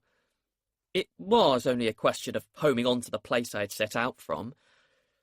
I am still kicking myself. At all events, we were booming uphill Naywoods, with the headlights kicking back on puffs of silvery mist between world and world, when thorn bushes began to appear in all directions, more and more of them, cluttering the hillside. The final slope was a total thicket. I went into bottom gear and drove on through, hoping a stray thorn didn't do for the tyres. Twigs crunched and thwacked underneath and squealed, clattering across the doors. The wheels judded about on the springy growth. Maybe that threw my direction out just the significant fraction. At least we made it to Wanchester. I felt us get there. I was sure we were there when I saw the dim orange of distant sodium lighting. But we arrived with an almighty rending clang on both sides. The orange light broke into murky ripples overhead, and my expensive, reliable, carefully maintained car stalled, coughed, and gave up. I could hardly blame it. It was lodged between two sets of strong metal railings almost exactly its own width apart. The railings formed a sort of lane, I could see it ahead for yards. Overhead, the lane had an arched lid made of white corrugated plastic. I swore, with the inventiveness of helpless fury. Nick said, subdued, "I never heard that expression before." "What's happened?" Stan demanded. "Where the bloody hell are we?" "Winmore bus station, I think," Nick answered politely. "We're in one of those long shelters where people are supposed to queue." Nick was correct, of course. We were wedged halfway along the thing, and the only good part of the situation I could see was that the bus station was pretty well deserted. It was around 8 o'clock on the Saturday before Easter Day. In a town like Wanchester, that probably meant that the last bus had left half an hour ago. But even so, I felt it was all too much. I put my face down on the steering wheel.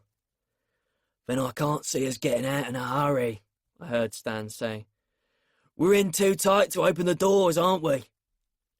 "Yes," Nick agreed. "And there doesn't seem to be anyone about at all. Would it do any good to shout?" "Don't try it. They'd wonder how we got here," Stan reproved him. "And it will take heavy cutting equipment to move us. Since it's bank holiday on Monday, I shouldn't wonder if we aren't here till Tuesday." "Oh, surely," Nick said, not used to Stan's lugubrious style of joke.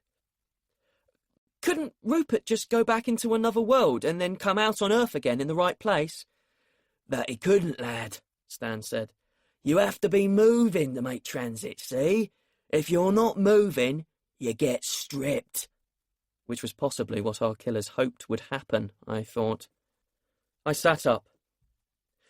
"What I'm going to have to do, Nick, is to force these two sets of railings apart and stretch the roof with them until there's room to drive out of here." "Oh," said Nick. Rupert, who is the invisible person in here?" "It's Stan," I said. "Stanley Churning, Nick Mallory. Stan used to be a top jockey in a Magid, Nick, before he was disembodied." Nick said again. I could feel him decide that it might be impolite to ask if this meant Stan was a ghost. He settled for, "Pleased to meet you." "Same to you," said Stan. "Cheers." "Yes, and now shut up, the pair of you," I said, "and let me get to work on this bus shelter." There was instant, respectful silence. I worked. Hard work, too, and I was weary. I set the principles of growth upon the sets of metal rails. I showed them how life started among minerals not so different from theirs, how it came from small beginnings and took force and direction, and suggested the direction that their growth might take. Then I turned to do the same for the rippled plastic roofing. And as I did so, because of the way I was working with growth and the force and life, I had one of those moments that Ted Mallory and his fellow panellists claimed not to have. Ideas, thoughts, explanations, notions hit me and drenched my mind like the surf of a huge Atlantic roller, rolled me over among them. I went down at first, and then sprang up and rode the wave with growing and enormous excitement. Everything I knew about what had been happening today assembled itself beneath me, as if the pieces had been lying around, hoping I would see them and put them together. And I thought I knew what was going on, and why. As I reminded the lifeless chemicals of that roof of the small beginnings of life, I was sure that I did. There was complete silence from Stan and Nick, while I worked and thought and worked. But to my surprise, as I set the suggestion of a forest canopy upon the plastic, I heard the faintest of mutters from Marie, and a very slight stirring. Either there was more life to her than I had realised, or, which was more likely, I had managed to set the principles of life and growth on her too. Finally, I finished. I sat back. "This is going to take about half an hour to work," I said. Chapter 18. Time. Rupert Venables continued. "Stan first," I said. "Me?" said Stan. "Mother of pearl, why me?" "Because you know about centaurs," I said. "Tell me if I've got this right. I've been told centaurs are incredibly loyal. If they've sworn friendship or made a contract with another person, then they won't ever let that person down." "Well," said Stan, Yes, roughly. So, what happens if they have equal loyalty to a centaur and a human? The centaur always comes first, Stan said. Racist lot. They'll let a human down in favour of another centaur any day. Mind you, so would we, the other way round if you think about it. Okay, I said. What about loyalties among themselves? Always family, Stan said decidedly. They don't go for chiefs and kings and so forth. Don't have them really. But they'll do anything for a relative. And the closer the relative, the more they'll do. The difficult bit is the way most of them don't pair up for life, the way humans do. So they're always hard at it, watching whose son has a child by whose daughter and working out if that gives them a family obligation to the child. They call themselves cousins when they do. A lot of them waste half their time following bloodlines. Boy, you're stiff with it. I'm his cousin, but not hers. All that stuff. What is the closest family obligation? I asked. Mother to child, said Stan. Next to that, it's a man centaur to his sister's children, then a woman centaur to children she's sure are her brothers. It's not so easy to be certain of that, you see. And then you get its sisters and brothers, and then what we'd call proper cousins. Father of children he knows are his comes trailing in 6th place. He'll always look after his sister's kids before his own. Right, I said. So far, this was fitting in perfectly. Now, I've always heard that centaurs never lie. Is that true? Said Stan. That's the official truth. And you'll never get a centaur telling you a direct lie, like saying black is white or anything like that. But they're all of them quite capable of bending the truth, if they see the need.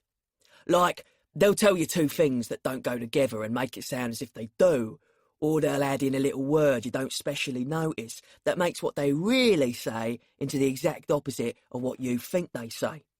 I've been had by that a number of times. Smart people, centaurs.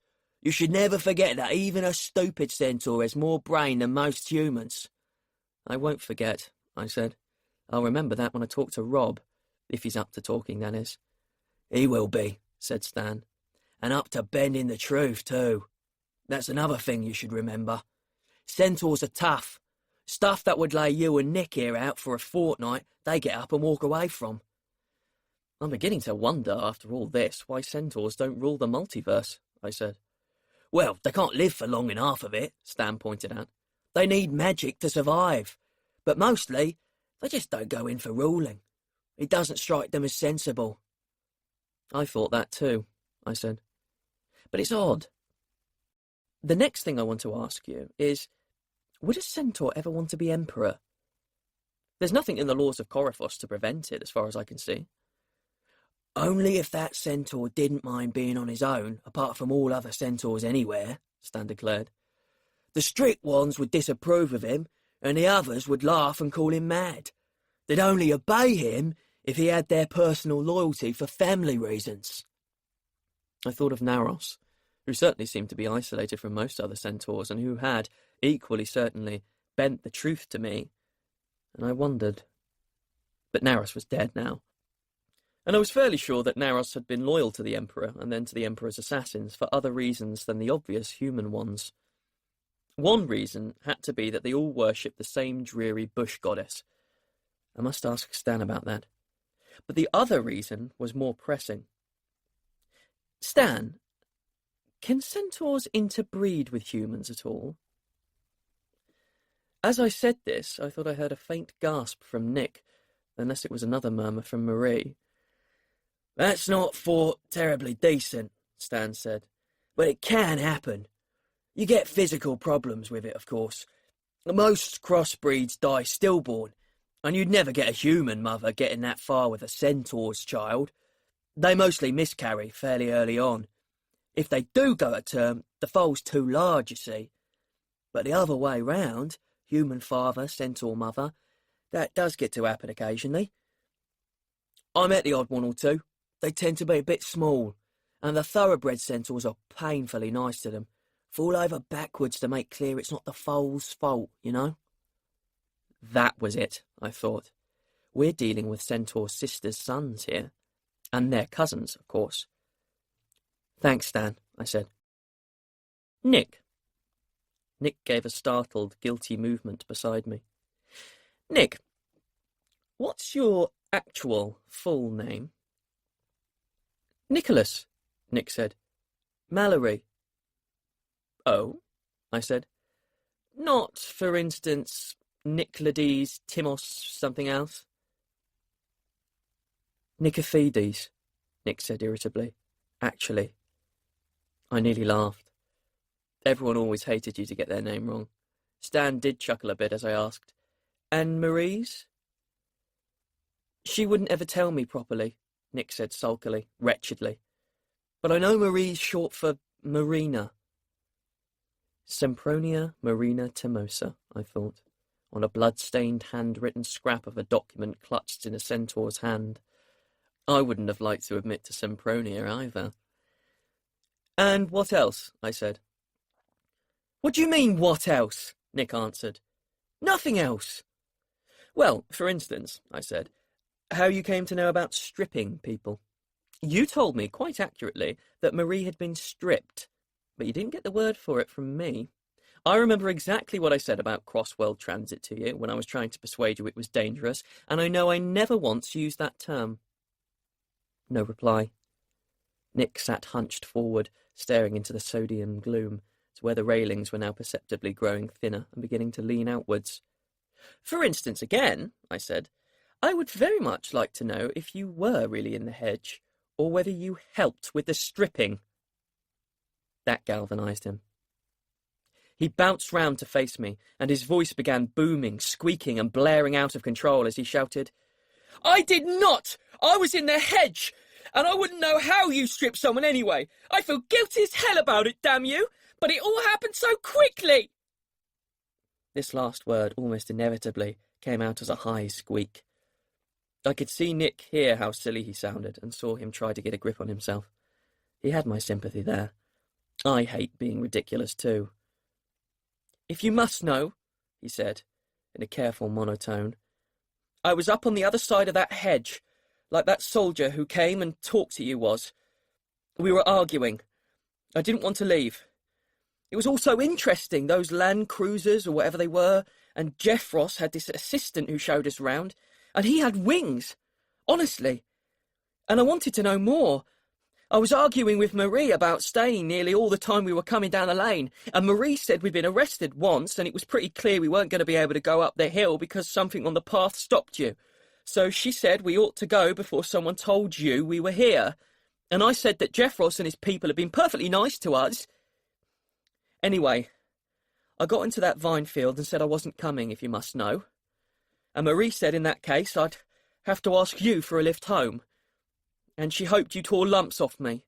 And she stormed off down the lane to her car, waving her car keys.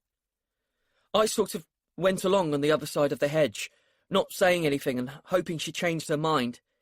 But then Mum and Gran White suddenly came out round the car, and Mum said something about, so you turned up at last, Marie, and they never even looked up at me. I don't think they knew I was there, honestly. Yes, I said. I think I believe you. Getting into a hedge is the sort of damnful thing one does when arguing with one's elders. But what about all the rest? We were lucky about the dust, Nick said. We nearly broke our necks getting to the car when we saw you were going in yours, and Marie said you were bound to have seen us if you hadn't been raising a dust storm behind you. When you turned towards the carriers, we sort of peeled off down another lane. But what else? I said. After we tried to go up the path on the hill and couldn't, we walked to the carriers and soldiers came out and arrested us almost at once and... No, I said. I mean all the rest. What rest? Oh, you mean the centaur, he began. I cut him off. Nice tries. No, I do not mean the centaur. I mean all the rest of your young life. I mean, what sort of stuff has your mother been feeding you all these years? Not for at least 2 years now, Nick said, aggrieved and defensive. Not since I told her I didn't believe a word of it. I mean, it was so peculiar that I used a lot of it for my Bristolia game.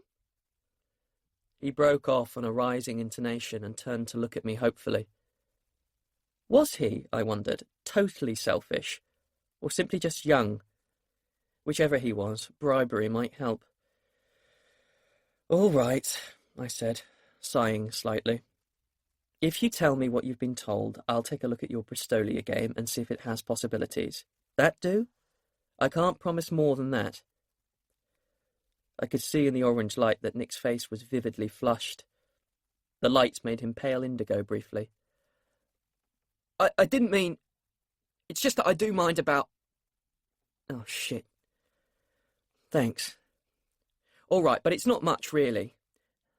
Ever since I can remember, Mum's told me Ted Mallory isn't really my father, and about 2 years ago I got fed up with that idea and decided I'd adopt Dad anyway because I quite like him, and Mum never would tell me who my real father was.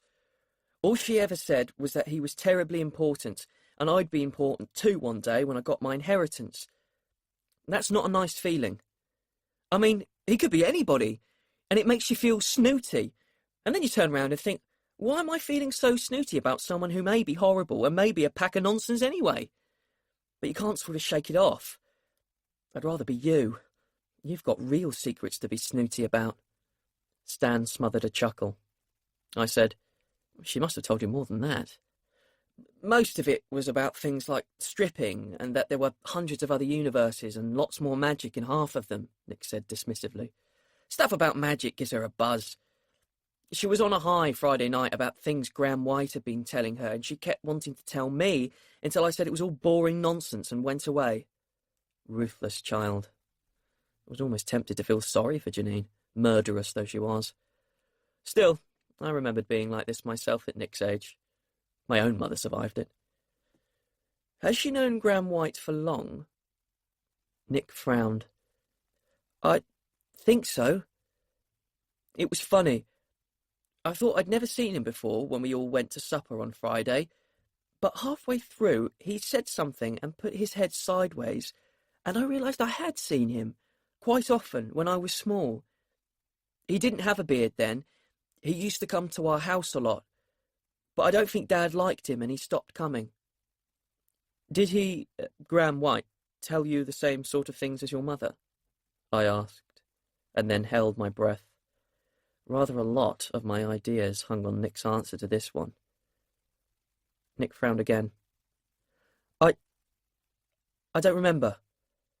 But I do remember Mum talking like that in front of him. How I was going to be important and about magic and so on. And he never stopped her, or told her it was nonsense like most people would. I think. But I was very young then. And Marie, I asked. How much of this did Marie... Stan interrupted me. Rupert, I'm afraid this girl's not on the way out quite yet. She keeps moving about, and I think she's even trying to say something. That lost me Nick's attention completely. He scrambled round to kneel on his seat and stare anxiously over its back at Marie. I adjusted the rearview mirror so that I could see her too. My stomach kicked and sank at the sight. My inspirational workings just now had definitely affected her. She was shifting about, tiny, fretful movements of her hands, head and hips. Behind the blank moon circles of her glasses, her eyes seemed to be half open, pallid as the rest of her, and small murmurs came from her colourless lips. I watched, wretchedly wondering how much I'd prolonged this semi-life of hers. A few hours? A day? More? Say that again, Nick said, bending down to her. It was unkind of me, but while his attention was elsewhere, I tried him with another question that seemed important. People will answer absent-mindedly, with things they might otherwise not say when their emotions are concentrated on something else. Nick, did your mother ever tell you why Earth was codenamed Babylon? Someone with a name like Chorus or something got stripped here. She laughs about it. She says he was trying to conquer Earth and made the Tower of Babel instead, Nick replied. He was thinking almost purely of Marie. He leant down across her and said, slowly and clearly, No, it's all right. He's not giving it until tomorrow afternoon. You haven't missed it. So that was all right. The code name was nothing to do with deep secrets. It was one of the versions of the death of Coryphos, There was some evidence that he had tried to conquer Earth before he died. "What is she saying?" I asked Nick. "She says she's promised to go and listen to Dad give his guest of honour speech," Nick said. He scrambled round to face me, a different boy, galvanised with hope. "She's going to be all right, isn't she? She's going to grow her other half back." I stared at him, wondering how to say it. I was astonished at how much I hurt. Feelings I had been carefully trying not to admit to blocked my throat and tore at my chest. It was a dry, strong, physical ache, as if someone had forced me full of little broken pieces of concrete. I was not sure I could speak through it. To my intense gratitude, Stan answered for me. "No, lad. It doesn't work that way. The most that happens is that the strong ones, the ones with the big personality, can carry on a bit like this. Your sister's one of the strong ones, that's all." "Not sister, cousin," Nick said. "How long?" "I won't kid you," Stan said gently. "Sometimes they can drag on for years." With another scramble, Nick was glaring into my face. The orange lights of the empty bus station caught the darkness of his eyes, so that they shone into mine like spots of red agony. It was like having my own pain glare into me. "You said there was another way," he blared at me. "What are you waiting for? Do it! Do it now!" "I'm not sure It's a deep secret," I said wretchedly. "I won't say a word," Nick said. "Just do it!" "It isn't that," I protested. "It takes quite a time. It might not work. I've never done it. It needs at least one other Magid and someone to go with her, and I'm not sure we've got—" "You don't understand!" Nick roared in my face. "I wasn't alive until Marie came to live with us. She makes that kind of difference. She's that kind of person." "I know she is," I said, "but we may not have—" "Rupert," said Stan, "the lad's right. Use the Babylon secret. You have to get this girl back, because the more I see, the more I think she's intended to be your new Magid." How was I to tell him that I was hesitating mostly because I wanted so badly to do it myself? Half the way I hurt was because I wanted to use Babylon. You are not supposed to use a deep secret if you think you are only doing it because you want to. And the thought of using it and getting it wrong was unbearable, almost as bad as the thought that I might be doing wrong because I wanted Marie so much. I took some of my feelings out by shouting at Stan. "Intended? Then why have they gone through all this trouble if it was what they intended anyway? Why bring me into it at all?" "You know they can't work directly," Stan said reproachfully. "It's not allowed. You can have my verse when you want it. It won't be the same as yours." "I hope you realise just what you're asking, both of you," I said. I think my voice cracked like Nick's. "You're asking me to do a risky major working, a working that can kill, in a place where I've got another major working already set up and a wounded centaur to hide from 2 murderers, one of whom keeps tampering with the node. And the node's so strong that even with will to help, I'm not sure I can do all the rest and keep the road open and look after Marie on the way." "I'll look after Marie," Nick put in. "I'm the one doing that." "And then there's Andrew as well as everything else," I finished. "Yes, I think you'll have to, Nick. I can't do it all." "You're forgetting what I always used to tell you, Rupert," Stan said. "Take things one by one, as they come. There's no need to load yourself with a lot. You just get your knickers in a twist." "I'll do everything I can to help," Nick said. "Anything. I promise." "All right," I said. "All right." I sat back, feeling a clean blast of relief. "As soon as we get loose from this bloody bus shelter, then." We waited. It was not really long. Once anything is growing, it doubles in size steadily. The metal rails had taken on the segmented look of bamboos and were spreading, gracefully, out and up, carrying the fluted leaf-like plastic canopy with them. This had turned darker, and buds in it were thrusting long, half-transparent fronds up. We could hear them rattle in the slight wind. The shelter was quite quickly taking on the aspect of an arcade of interlaced trees. My hands shook on the steering wheel while I waited for it to finish growing. Nick truly did not know what he was asking, of himself or me. But Stan did. The fact that I had wanted Stan to ask it only made me all the more nervous. "About ready to go?" Stan suggested at length. I turned on my headlights again and restarted the engine. The shelter was suddenly green, and not only green overhead. Spear-shaped green plastic leaves were actually beginning to sprout from the joints in the rails, translucent in the headlights. The whole growth rustled and creaked and swayed as the car crawled along inside it. I was rather impressed. The whole thing was so graceful that I felt quite regretful when we came sliding out through the end of it with long shining leaves brushing the windows, because I then had to turn and suggest to the shelter that it went back to its former shape. I had to suggest with precision and concentration in order to leave Marie out of this part. "Pity," Stan remarked as the green foliage began to wilt. "I'd love to have seen their faces when they found it." "Are you going to do the working now?" Nick asked. "In the hotel, in my room," I promised him. "I need to talk to Will first."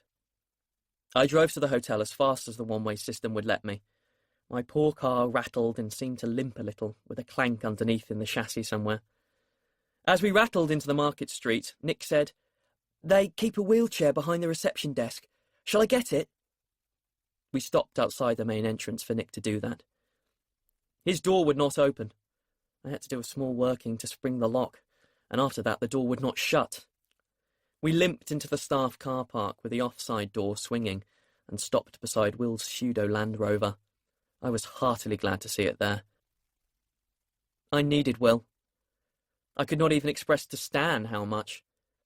I sent off a strong call to Will to meet me by the lifts and then sat about forcing the other doors open. "You need my verse?" Stan asked. "Please," I said, with one foot up on the driver's door. It took a severe kick to open it. "Here it is, then," Stan said. His creaking voice recited. "How do I go to Babylon? Outside of here and there. Am I crossing a bridge or climbing a hill? Yes, both before you're there. If you follow outside of day and night, you can be there by candlelight." "There," he said. "Does that make any sense with what you've got?" "Quite a lot," I said. "My verse suggests it's like that too, but mine's got a warning in it as well. I'm hoping Will's verse is going to be the missing link." I had just wrenched the rear door open, bent, dented and scratched, when Nick arrived with a wheelchair. Together, we manoeuvred Marie out of the back seat and sat her in it. I could tell that my accidental working was still operating on her. She seemed heavier than she had been. She sat slumped in the chair, looking very small, waving her hands and muttering. I made Nick walk ahead in case she fell out, waved to Stan, and wheeled her cautiously and carefully into the hotel. As soon as we were under the lights and among the ubiquitous mirrors, I saw what a weird trio we made. Nick was covered with golden dust, hair and all, with streaks of it on his face, and he had a ragged, slightly bloody hole in both knees of his jeans. I was not much better, and I was charred into the bargain.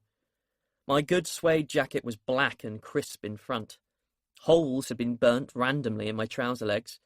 The front locks of my hair had frizzled off short, and my face was red and blistered, except for the white rings where my glasses had kept the heat off. As for Marie, she was like a mad little dowager over whom someone had emptied a bag of flour. Then Nick pushed open the doors into the grand lobby, and we were not out of place at all. I had forgotten the masquerade. There were people wandering about there in every conceivable kind of dress, including a large shiny caterpillar with at least 5 sets of human legs. There were Vikings, aliens of all sorts, grim reapers, people in cloaks, several blood-soaked corpses, and scores of stunning girls in robes with strategic holes in them. Some were in next to nothing.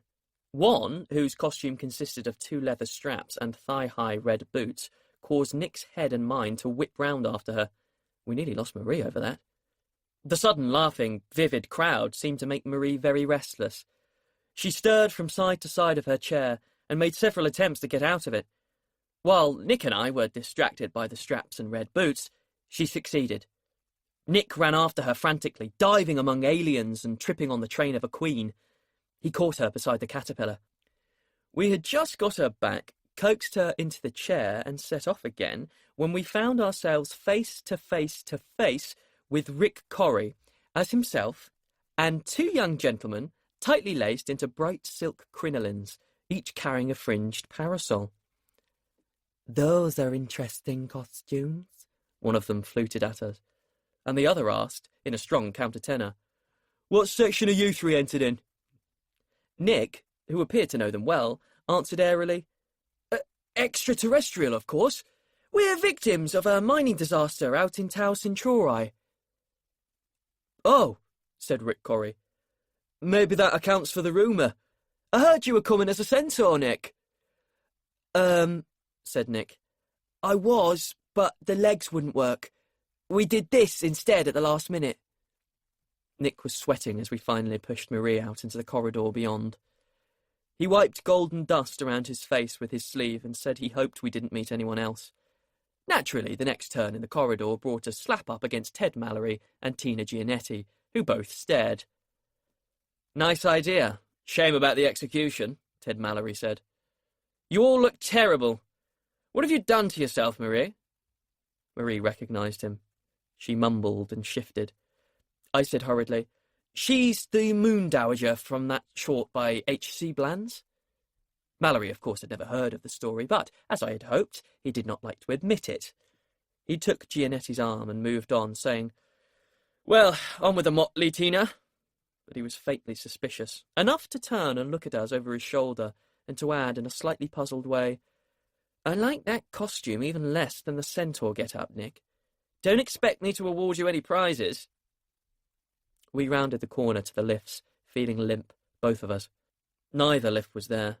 Nick pounded his thumb on the call buttons. "This is almost worse than everything else," he was saying, when both lifts arrived together. "I can't bear to meet anyone else I know," he said, watching a crowd of people surrounding an angel with a harp surge out of the lift on the right. The lift on the left contained Janine. Chapter 19. Rupert Venables continued. If Janine was disconcerted, you could have fooled me. She stood in the doorway of the lift and stared pleasantly down at Marie. "Dear, dear," she said, "what can have happened to my niece?" She was still wearing that blood-stained jumper. I noticed it the way you do notice things vividly when something this shocking happens. The apparent blood from this close resolved itself into a cluster of moistly shiny red strawberries. I tore my eyes from them and met Janine's. "I don't know what happened to Marie exactly," I said. "You tell me." A perfectly horrible little smile flitted on Janine's face, gleeful and secretly gloating. It took in my blistered face as well as Marie's blanched little figure. "I've no idea," she said, "but I think she ought to go to her room and lie down." Janine clearly thought she was quite safe. She had no notion, of course, that I knew she had been on Thalangia. But surely, I thought, seeing Nick was with me would show her. Here I began to wonder what mixture of feelings Nick must be having. If it was so bad for me, meeting Janine like this, it was surely 10 times worse for Nick. I looked round for him and there was no sign of him. He seemed to have vanished into thin air. But Will was standing a few feet away, staring at Marie in evident horror. And Marie knew Janine. Her bleached hands were flailing limply and she was trying to say something. Janine, still smiling, cocked her face sweetly down towards Marie. "What's the poor little thing trying to say, do you think?" Seeing Will standing there made me feel better. I wanted to hurl accusations at Janine. I wanted to show her I knew what she had done. But it would have done no good. She knew as well as I did that there was no kind of earthly evidence to connect her with Marie's condition. Instead, I leant forward over the handle of the chair across Marie's head. "She's trying to tell you," I said, "that someone has sewn 6 rabbits' testicles to your right breast." Janine's head jerked upright. She stared at me for a second, obviously wondering if I had said what she thought she heard.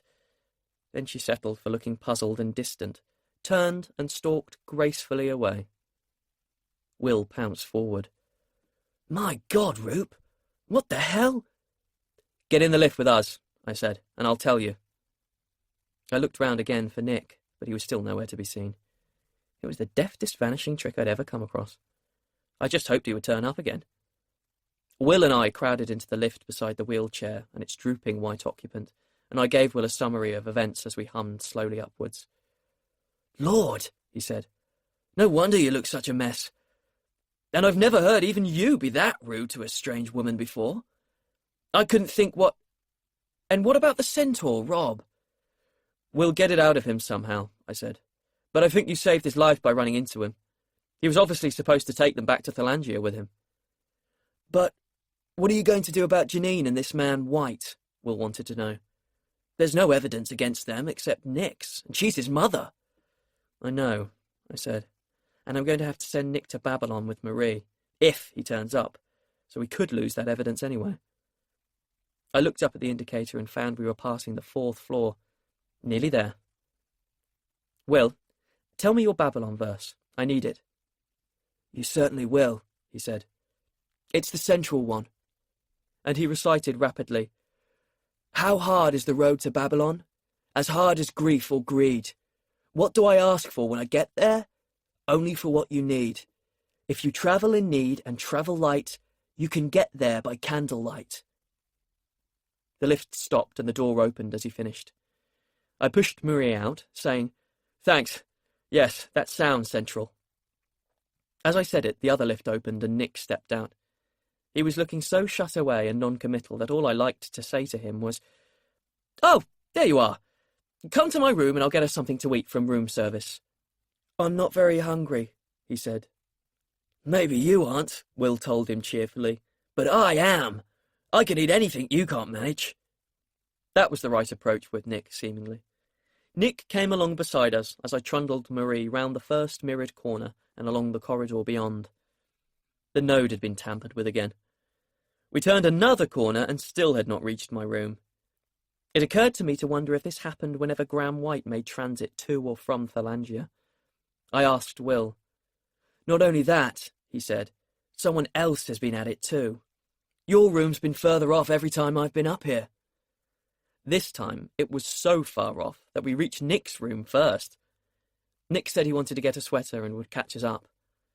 We'll wait for you, Will and I said, almost in chorus. We didn't want to lose him again. And where's Marie's room? I asked while Nick unlocked the door. Nick pointed to the next door along. There. Why? I didn't like to say that Janine had suggested I take Marie there. Just want to check something, I said. Where would Marie keep her key? Top right-hand pocket of her jacket, Nick said. I could tell by his deadpan face that he guessed it had something to do with his mother. Wincing rather, I got the key from Marie's pallid pocket and let myself into a hotel room much smaller than mine, filled with a surprising number of possessions. At a rough guess, I would have said it contained all Marie's worldly goods. There was a grey and skinny teddy bear on the bed that looked as if it had been carried around by its neck for years, the vet case on top of a heap of things on the floor, a computer set up on the dressing table, and several boxes of much read-looking books. And, as I had suspected, something felt wrong. Something felt very wrong. But I couldn't tell where it was. But it felt so wrong that when Will started innocently pushing Marie in after me, I told him to stay out and, at all costs, to keep Marie outside. Will sensed the wrongness too. He nodded and backed out. I climbed about among the heaps, unavailingly searching. Try the computer, Nick said from the doorway. He was engulfed in a big furry blue sweater and shivering as if he had only just now noticed how cold and shocked he had been. She uses her computer a lot. I climbed over a book box and turned on the computer. As the screen lit, I did almost without thinking what I always do with any computer of my own, and put out a scan for viruses, Magid style. The result was startling. Virus operates, the screen told me. The space behind filled with dry, clustering twigs, more and more of them, until the screen looked like dense undergrowth. and there was a sense of something looking out at me from among them. The twigs grew thorns, vicious ones, and with their burgeoning came every feeling of frustration, despair, and humiliation I had ever known, and some I had not, particularly the humiliations, and it caught me. I stood and stared at the clustering twigs, writhing with several kinds of shame, thinking I might as well give up and go home and die. I was no good. Nothing was any good. Nothing was even worth fighting for, because everything I touched was going to go wrong. Nothing! An exclamation from Nick snapped me out of it. He was pointing to the bed. A shadowy thorn bush seemed to be growing upon it. It was sending spiteful sprays up through the pillow, thrusting clumps of spines up through the duvet, and several spiky shoots were even pushing through the grey teddy bear. My shame and despair were wiped away by anger.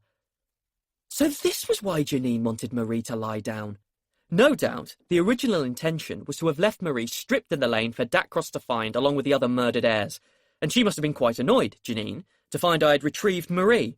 So she had suggested this instead, knowing that in Marie's present condition, these spectral thorns would finish her off. Somehow it angered me particularly to see them attacking that evidently loved teddy bear. "It's the Thorn Lady," Nick said. "Marie had dreams about it. That's why we did the witchy dance in Bristol, to get rid of it." "It wouldn't have worked," I said. "It's a damned goddess. Her computer's rigged so that every time Marie used it, the manifestations get stronger." My respect for Marie increased. Now I knew she must have been fighting this all the time. "Can you get rid of it?" Nick asked me. "Yes, but it'll be a long job," I said. Any kind of theurgy and workings connected with deities always take long, strenuous hours to undo. Sometimes you have to request the help of another god. I sighed. This was another item in the stack of things accumulating for me to do tomorrow. "We'll just lock it up for now and keep well away." We did that. I felt drained. Those thorns were powerful. We went on down the corridor and round another corner, with me only wanting to get to my room, clean up and rest before starting on the next part. And there was my room at last. There was something stuck to the middle of the door, just below the number. "Yuck," said Will. "That wasn't there when I last came up." It was one of the foulest of the foul sigils. It made me, frankly, retch. Its foulness was such that it was perceptible to Nick, and even to Marie, too. Nick's shivering increased to shudders. Marie gave a mumbling cry and tried to cover her face. I had no doubt that Janine had just been putting the thing here before she came down in the lift. I clenched my teeth and went to get rid of it. "No, not you," Will said, shoving me aside. "It's aimed personally at you, you fool." He scooped at the sigil with both hands, hands that were used to scooping farmyard muck every day, and almost instantly threw the double handful down on the carpet with a yelp, where he stamped on it and ground it in with his substantial shoe. For a second or so there was a truly filthy smell. "As I said, yuck," Will said, wiping his hands hard on his coat. There was now a smooth, rounded hollow in my door, but at least it was a clean hollow. I unlocked the door and we all trooped in. Will had left lights on. I could see Rob as a large mound under my duvet and a spread of fine black hair on my pillow, apparently asleep. Once I had made sure that he was breathing and unharmed by the foulness that had been on my door, I quite deliberately left him alone. I simply pushed Marie in her wheelchair to where Rob could see her, if he deigned to open the one beautiful black-fringed eye that was visible, and went to the phone. "Hamburgers and chips all round?" I asked Will. "2 cheeseburgers for me," said my brother. Years of the two of us winding up Simon paid off.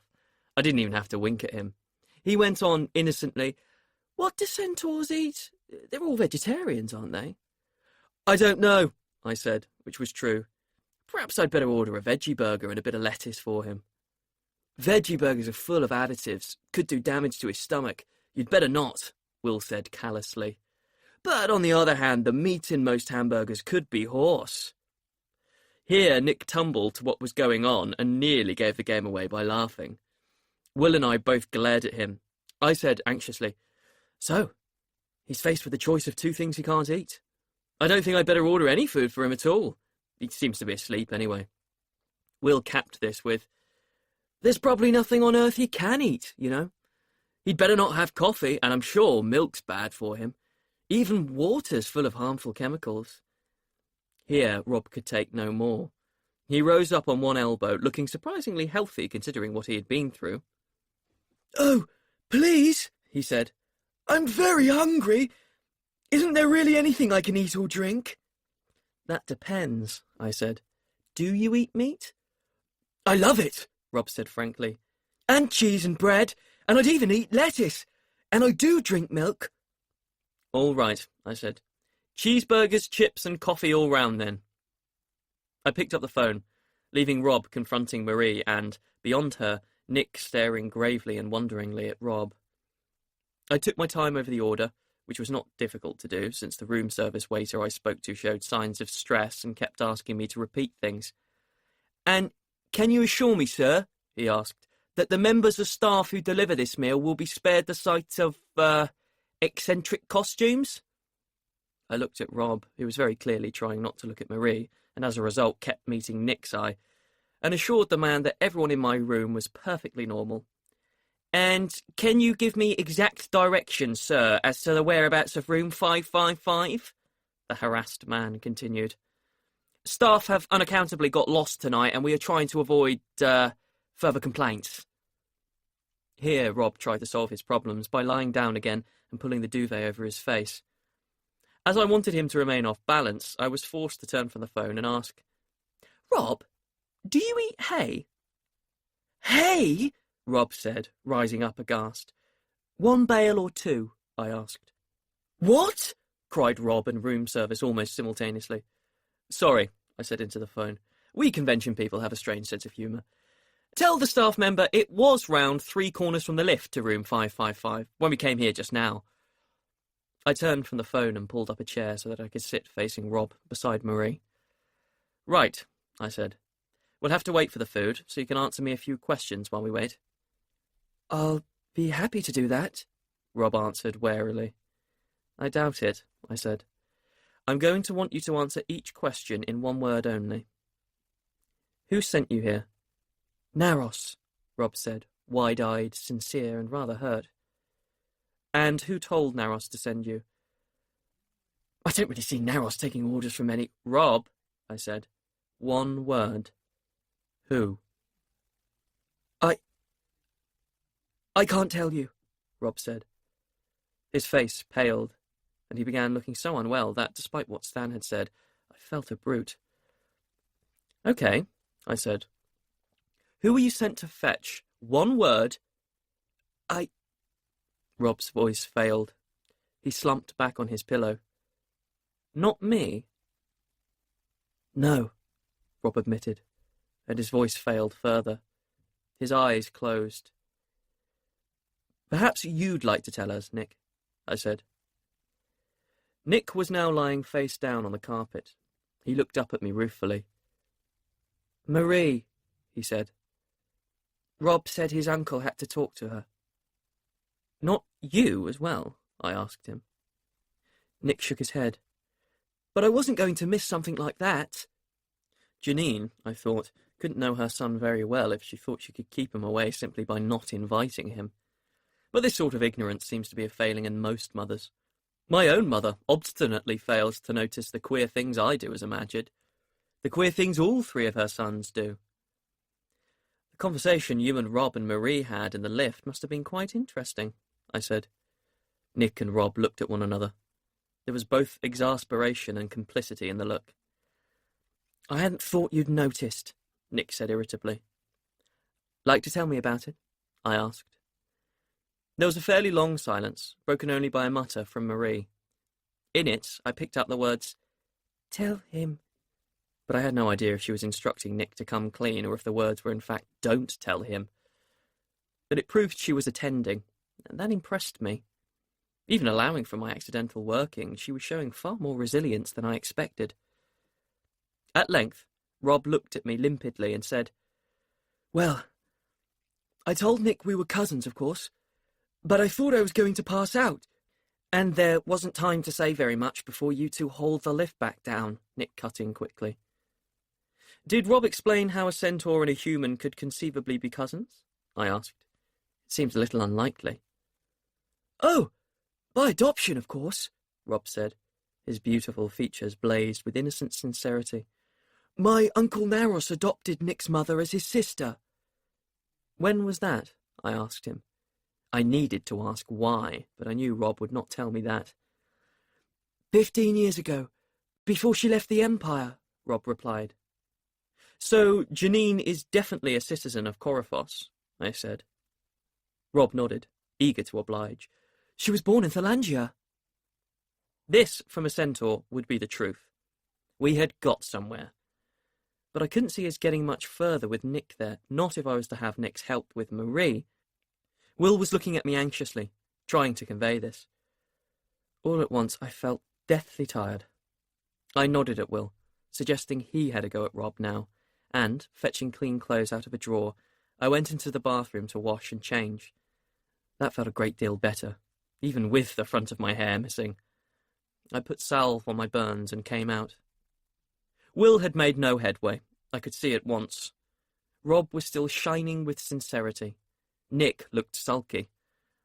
I went to the cocktail fridge and sorted myself out a little bottle of brandy. Want some, Will? Will is never a great drinker. Not with a big working coming up, he said. But you look as if you could use it.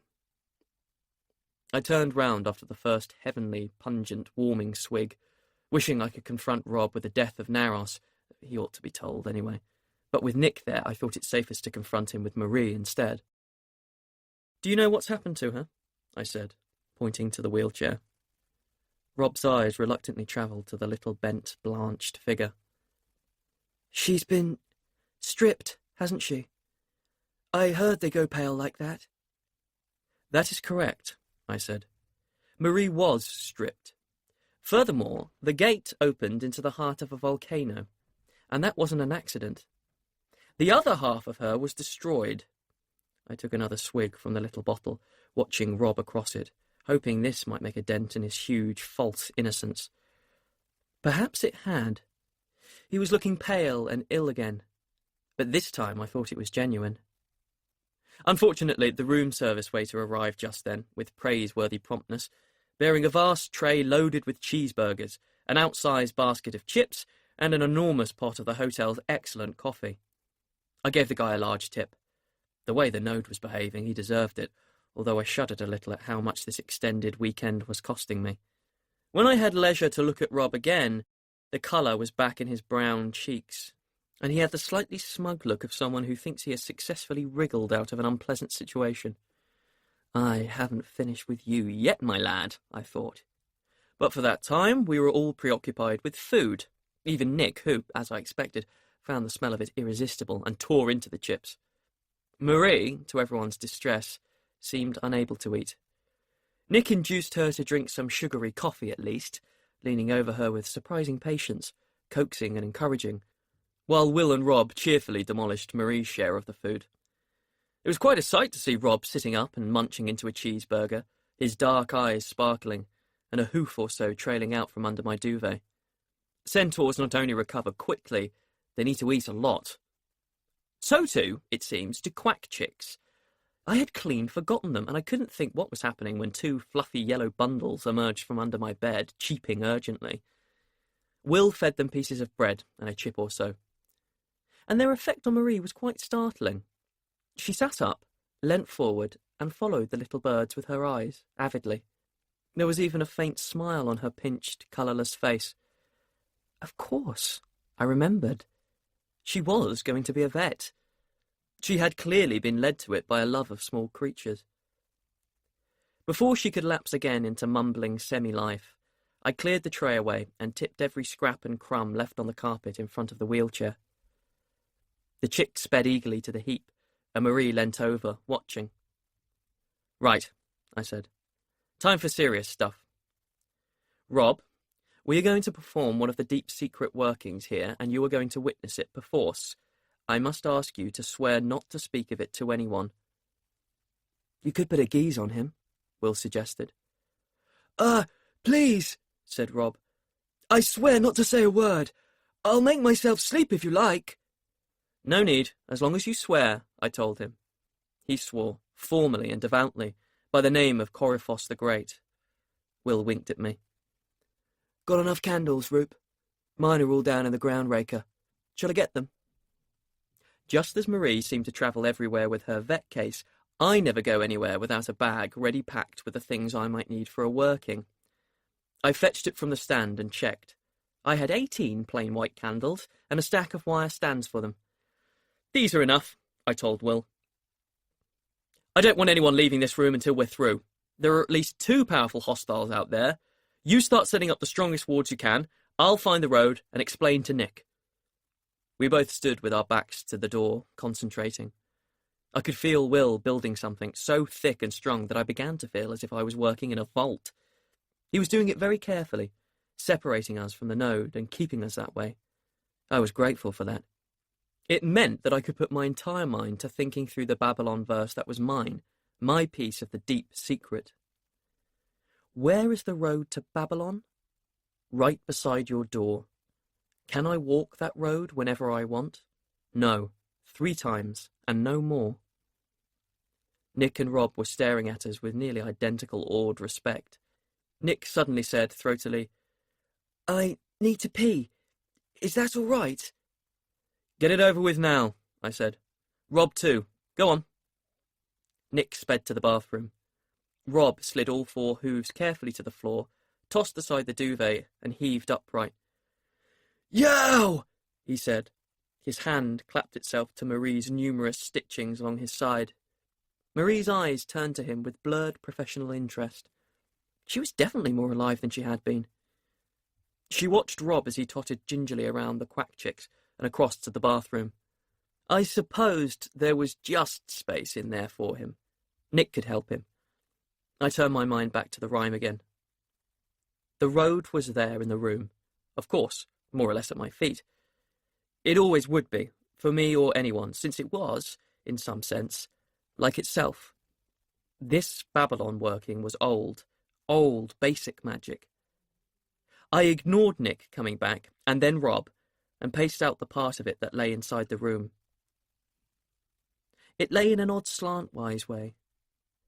I had to move Marie's wheelchair against the bed in order to follow it right. When I had it, I came back towards the door, putting down a candle in its holder to the right of it, every few steps. The first 2 candles were only a step apart. The others had to be more, and then more, until there were 9 laid in a line. Then I went back again, putting another candle opposite the first ones, until there were 9 again that side, a foot or so away from the first 9. Then I went back to the door and looked to see if I had it right. I had. Although I had put the candles down in 2 parallel lines, from where I stood at the door, the lane of candles appeared to narrow sharply towards the further end. The illusion of perspective made the room seem suddenly twice the size. I beckoned Nick over. Listen carefully, I said to him. You and Marie are going on a journey. She has to walk. That's why you have to go with her to help her. I can't tell you much about the journey, because nobody knows much. But I know it won't be easy. You'll have your work cut out to get her there, and back. It's just as important to get her back here as it is to get her there. Have you got that? Nick nodded. When you get wherever the end of the journey is, I said, it may look like a city, or a tower, or something quite other. We don't know. But you'll know when you get there. When you do, you are each allowed to ask for one thing only, and that thing has to be something you need very much. Make sure Marie asks to have the other half of herself restored. Keep telling her. You can ask for anything you like for yourself, but make sure Marie asks for the other half of herself, or you'll have wasted the working. Okay? Nick nodded again, very seriously. And we walk down there? He pointed to the double row of unlit candles. He sounded as if he was trying hard not to seem incredulous. When the candles are lit, I said, you should be able to see the road. I hope so, but I'm not sure. This isn't a thing we do every day. There is one other very important thing, though. You have to complete your journey, there and back, while the candles are still burning. That's only a few hours, Nick said. Isn't it?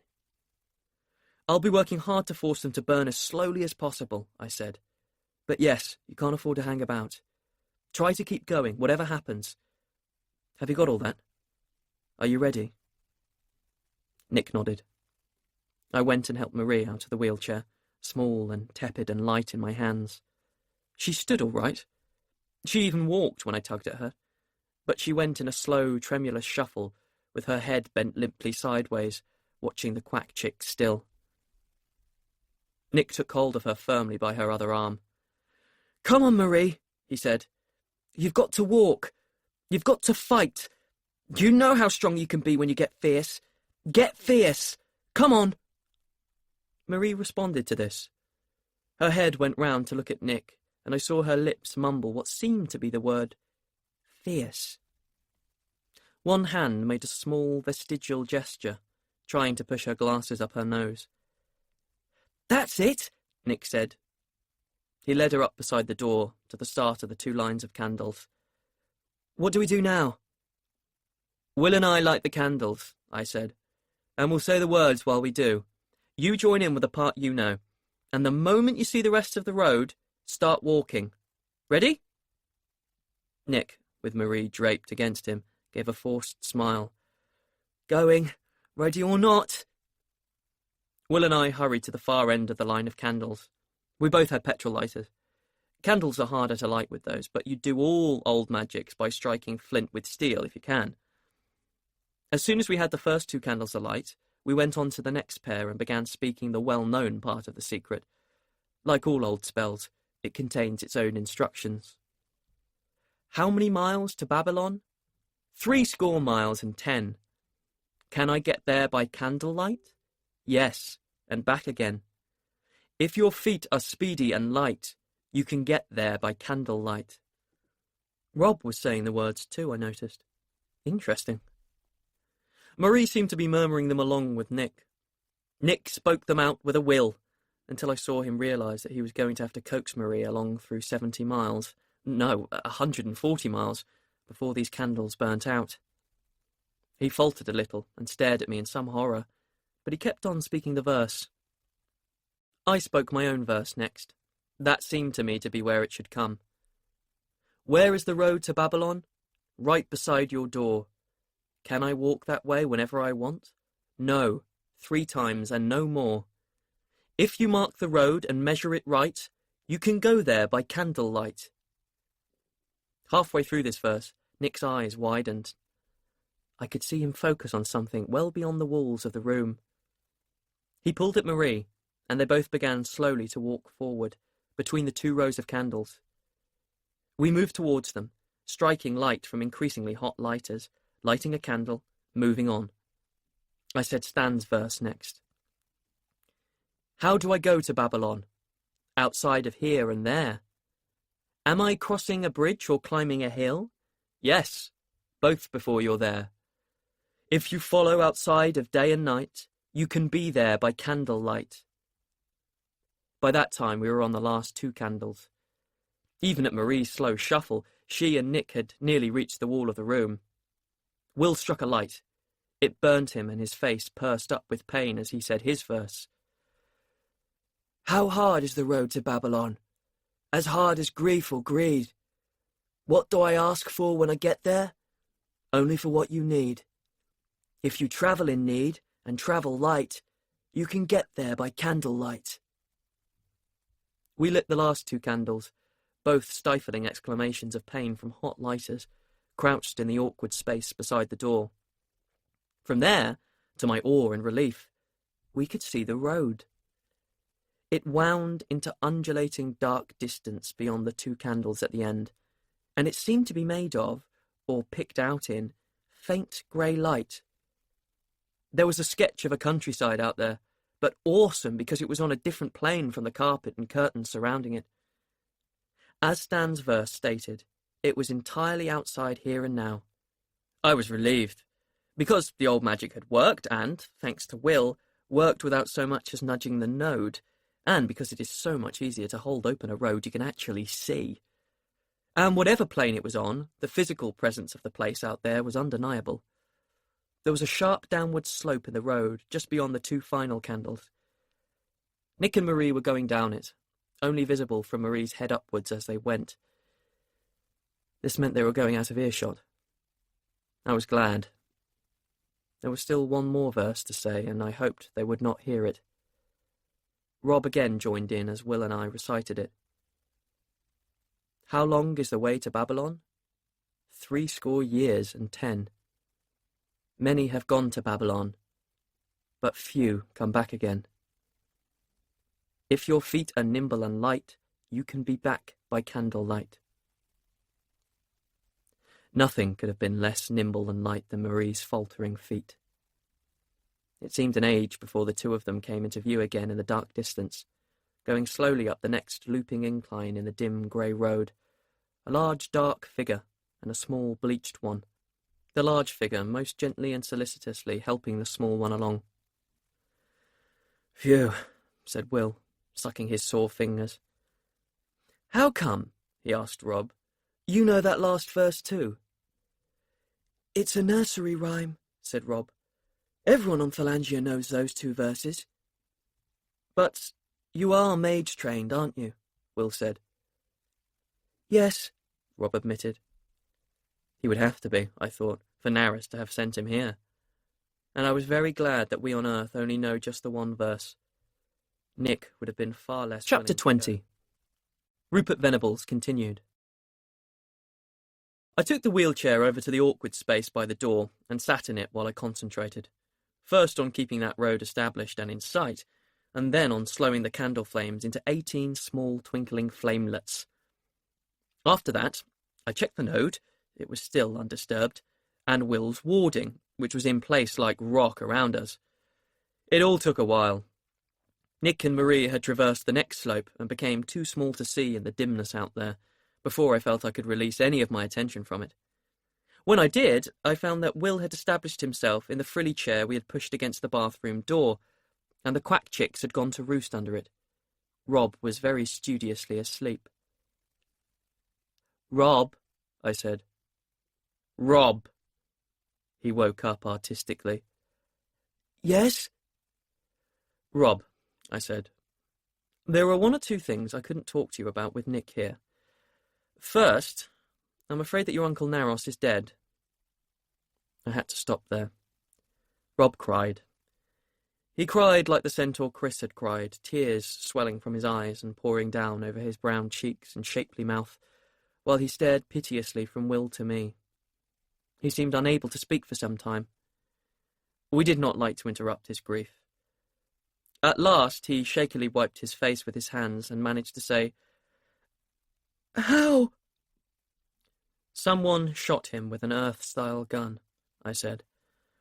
"I'm sorry. I should have prevented it, but I was stupid.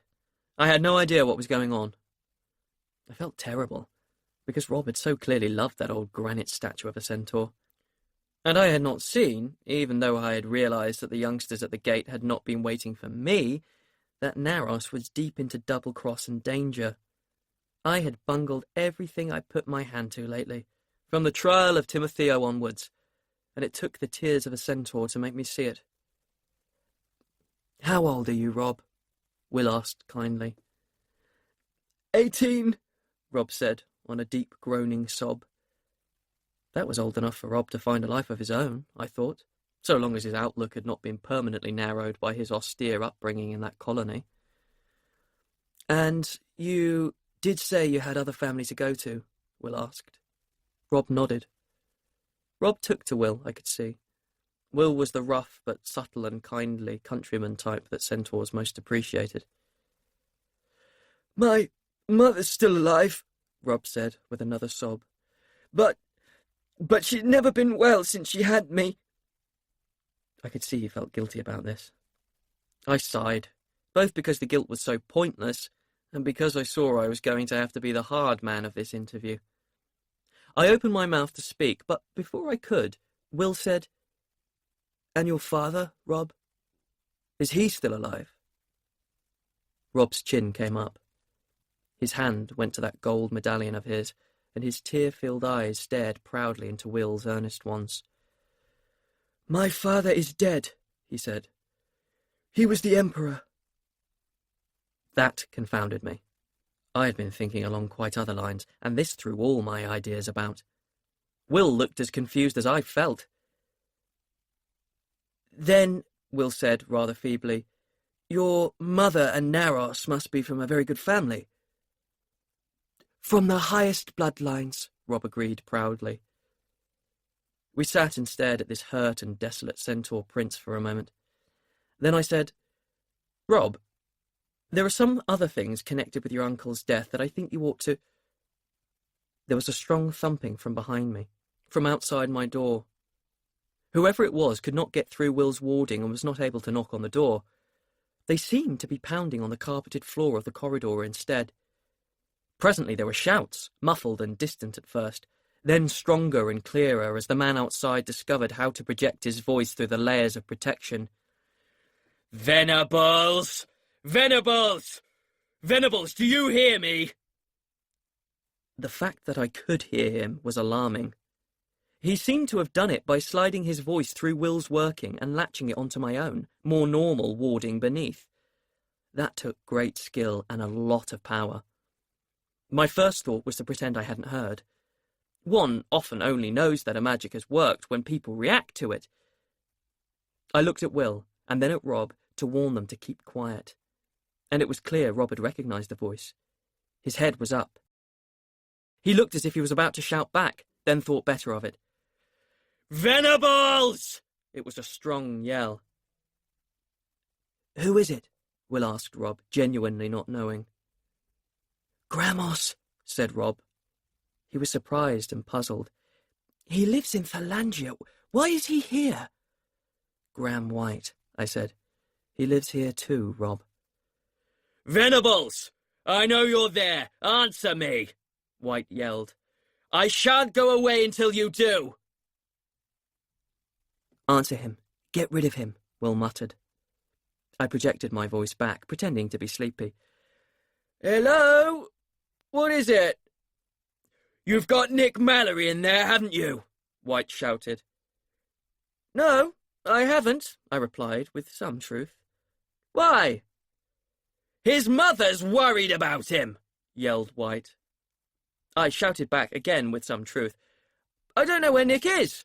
Why the hell should I know? But tell Janine I'll tell Nick she wants him if I see him. White did not believe me. He made some kind of threat in a lower voice about what he would do if I was lying. Then he stood outside the door muttering for a bit. After that he seemed to go away. I felt through the warding after him, and it seemed to me that he did genuinely walk away down the corridor, but I didn't speak until I was sure. Rob, I said, was it Graham White your uncle was expecting this afternoon? The kids at the gate were waiting for someone, and Naros didn't come and speak to me until he had time to take the mage work off the path. Yes, said Rob, beginning to look alarmed. Gramos was expected. And Janine too, Nick's mother? I asked. Rob gave me one of his limpidly honest looks. It was the Empress Jalala who was expected, he said. She is my aunt. Gramos is her brother. But this Empress is Nick's mother, I insisted. Yes, Rob admitted. Hang on, I don't get this, Will said. The Corophonic Empire doesn't ever have an Empress. The title is taken in the event of the Emperor's demise by the Emperor's sole surviving consort, Rob told him, evidently reciting a law. Then I think the title should be taken by the High Lady Alexandra, I told Rob. Janine, Jalala, is merely a lesser consort, isn't she? I had no idea the High Lady had survived, Rob prevaricated. Isn't she? I insisted. Jalala, Nick's mother, a lesser consort. Yes, he said. But, Rob, I said, please, listen to the rest. These two came into the compound, and one of them promptly cut the throats of the two lads and then shot the little girl, while the other tried to shoot me and then shot your uncle. Then... Was Chris all right? Rob asked urgently. They sent him away, I said. Rob visibly relaxed. I went on. And after he and I discovered the bodies, Chris went off down through the wood, where he seems to have come upon Graham and Janine a moment or so after they stripped Marie. I gather Chris raised an outcry. Rob all but smiled. Yes, Chris is very honest. Nobody told him anything. He stopped and looked anxiously at my face. What else happened? Chris was next seen, I said, running for his life, with Janine chasing him in Marie's car, while Graham fired at him out of its window. What? Rob's front hooves hit the floor, and he was half upright before the pain of his side checked him. What? Tears welled from his eyes again. But Gramos is Chris's father. Gramos shot him. It's all right, I said. We think Chris escaped. Stan, the witness, said Chris jumped like a bird into the nearest vineyard. Rob subsided slowly back on the bed. Well, thank all the gods for that. Hang on. Here's another thing I don't get, Will put in. Why are you so worried about this Chris? You didn't turn a hair when Rupert told you the 3 kids you were brought up with had their throats cut. You didn't bother much about Marie either, did you? I said. It doesn't seem to mean anything to you that she sewed you up. I said it much more angrily and bitterly than I had expected to. I had to gulp back a sob as I said it. It took me by surprise. Rob was taken by surprise too. But, he said, bewildered, why should I care? None of them was our bloodline. Will was spontaneously and totally disgusted. He got up, he kicked the frilly chair aside, and he shot Rob a look of sheer contempt, and then turned his back on him. The quack chicks picked up on Will's feelings and scooted for cover under the wheelchair. Will said, Of all the... I can't think of a vile enough word, frankly. Rob stared at Will's back. I could see dismay growing in him. He had, as I thought, very much taken to Will. You mean, he asked huskily after a moment, you think I should care? Will whirled round. Of course you should bloody well care, he yelled. The force of it made the tiny flames on the candles flicker. What kind of a way have you been brought up? 3 kids and a young woman get murdered and all you can say is they weren't your bloody bloodline? And damn it all, that's not even true! The Emperor was their father as well as yours. They were your brothers and sisters, Rob. Rob flinched and looked down at the duvet. After another pause, he said, Yes, I suppose they were. Hark at him, Will said to me. He supposes they were. That's accessory to murder talking, that is. The whole of Rob shook with a sudden deep sob. You do cry easy, Will began again. You... Give him a break, Will, I said. We seem to have changed roles, Will and I. Me to the soft man, Will to the hard. He's been brought up to consider only the offspring of Naros' 2 sisters, as I see it, and Janine as White's sister, I imagine, with the Emperor linking them again. Is that right, Rob? You consider Nick's the next Emperor, don't you? Rob nodded. He clearly could not speak. Yah, said Will. Upbringing nothing. He's got a mind. He's mage trained. That means he's got to have a mind of his own. Come to that, why doesn't he consider himself as the next Emperor? He's the Emperor's eldest surviving son, isn't he? Rob looked up in genuine, huge astonishment. But I'm a centaur. So, said Will. Racist too, are we, as well as conniving at murder? Said Rob. He swallowed, and the gold pendant bobbed on his smooth throat. I didn't see it that way, I swear. His wonderful features were twisted with sincere misery. I could see he really had not, before this, considered his part in today's horrors. Well, neither had I. I hadn't done so well either. I had contrived to keep Dacros away from the colony so that White could do his dirty work in peace. Rob and I had both been manipulated. You might as well, I said, tell us what you really did say to Nick and Marie in the lift. Rob shrugged. I said we were all the Emperor's children, of course. I knew Nick because he looks like me, only paler, and he was wearing his medallion under his shirt, so there was proof. Marie said hers was somewhere in the junk in her room. He was beginning to look happier, talking around and beside the actual message he had been sent to give. I coughed to remind him. He shot me a look which, to do him justice, was full of sober guilt.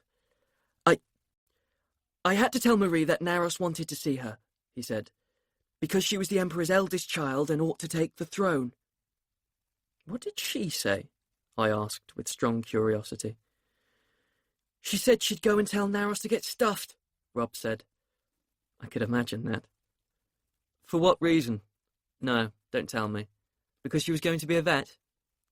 Rob grinned, a wondrous, rueful smile on one side of his mouth. No. She said she wanted to be a magid. Will and I both stared at him. Honestly, he said, we were arguing about that when you pulled the lift down. I said she could be a magid and... His head jerked round towards the far end of the rows of candles. There were sounds there, from out of sight where the road dipped downhill. Will and I shot one another tense, incredulous looks. This quick?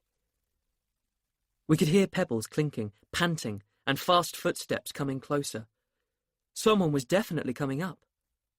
We waited, staring at the spot where we thought we might first see that person's head come into view. We had all been far too preoccupied to have noticed anyone approaching along the more distant parts of the road, but, I thought, from memory, that when Will had exploded, my eye had been catching a faint flicker of motion out there. We were all watching the wrong spot. It took us all by surprise when Nick hurled himself between the candles and along the carpet and stood there, bent over, panting like a train. What happened? What's wrong? Where's Marie? I think we all spoke at once, but Nick answered me. Left her at the bridge, he gasped. Too far for her. Here and back. She's okay, livelier, you know. He stopped and panted loudly. There's this bridge, he said, when he was breathing easier, and it's got these rather weird guardians. They won't let us through because we didn't bring the right stuff. They said go back and find another verse. So I came. Damn, said Will. Another verse? How? Zinka, I said. I jumped up, much to the consternation of the quack chicks. I'll go and find her. The candles, Rob said. Nick, now kneeling between the rows like a spent Olympic sprinter, echoed Rob. Yes, the candles. They were right. The candles would be burning lower every minute we took finding the missing verse. But we dared not blow them out while Marie was still out there. Suppose, I said, we were to put them out all but the two nearest the road. Do you think that would be enough to keep the road still there, Will? Might work, Will agreed. If we start from the end by the door and keep checking. I'll do it. You find Zinka. I left at once and pelted to the lifts, which White's recent activities outside my door had now set 4 corners away. The lift, which arrived first, was the one where Rob had been. It was not working very well. It went down in fits and jerks and stopped entirely at floor 2. I could sense Zinka further down, but I had not the time to spend working on the lift. I stormed out and set off down the stairs at a gallop. The roar of voices and singing hit me at the first landing. As I barged aside the fire door and swung on down, I saw why. There was a party going on. Almost the entire last flight of stairs was full of people, partying busily, drunkenly, uproariously, and, in some areas, orgiastically. It looked rather fun. Sitting on the top stair, more or less beside where I stood and detached from the rest, was Cornelius Punt. He raised the toothglass to me solemnly. I am trying, he told me, to sort out one body from the next on these stairs and not succeeding. They are rather entwined, I agreed. I looked at the party. I looked down at him sadly. One of the underlying reasons why I had assumed that Punt might make a Magid was that he held himself apart from the rest of humanity. In fact, he was just a voyeur. I was the one who held myself apart, and it was not necessary or right. It was probably why I had made such a mess of things. Why don't you join in? I said to Punt. I am always aloof, he told me. I am going for Loof of the Year award. Zinka was down on the stairs somewhere. You'll probably win it, I said. I started picking my way down the packed and roaring stairs. I could only advance most of the time by holding onto the wall while I worked one foot, then the other, between thighs and arms, or under hands and torsos. I caused several yelps of pain. I knocked over several glasses and a china bottle of the strongest liquor I had ever met. The fumes made me gasp and cough, but left the 6 people packed in beside it quite unmoved. I apologised. One of the 6 said, "Damn, I think the stair carpet's dissolving," as I was making a long stride to a tiny space 2 stairs down, and they all laughed. A hand came out of the writhing bodies lower down and passed me a full glass of rum. I accepted it politely, and realised as I did so that the hand was the much-nicked mauve hand of Milan Gabrielizovich. Good. Great, in fact. But I did not trust him not to try poisoning me as a witch. I clambered through a nest of twining legs and passed the glass to the hand that came waving out from among them. Possibly it was Tansy Ann Fisk's. Below this, a vastly tall and shapely young man was spread out over at least 8 stairs, with girls attached to him at intervals. The young man was wearing nothing but a leather loincloth and seemed to be asleep. The girls were drawing on him with felt-tip pens. 2 of them were giving him a sunburst on his chest, in a riot of reds and yellows. His arms were being given hearts and anchors on one side, and diagrams on the other. Zinka was at work on his left thigh, twining it with delicately drawn vine leaves. She was wearing a slithery silk gown that shone 2 delicious shades of rose, and tended to slip fetchingly off her plump left shoulder, and she was wholly preoccupied. I could tell that, while the other girls were just drawing on the man, Zinka's vine trellis was intended, gently and temporarily, to make the fellow hers later that night. It seemed a shame to spoil her fun, but the candles were burning down. I bent and took hold of her warm, slithery shoulder. "Zinka, I'm sorry to—" She jumped and looked up. "Oh, God, it's an emergency, isn't it? Rupert, I am sorry. I had meant to check before I could tell something was up. Come on." She stood up and took my hand, towing me on downwards.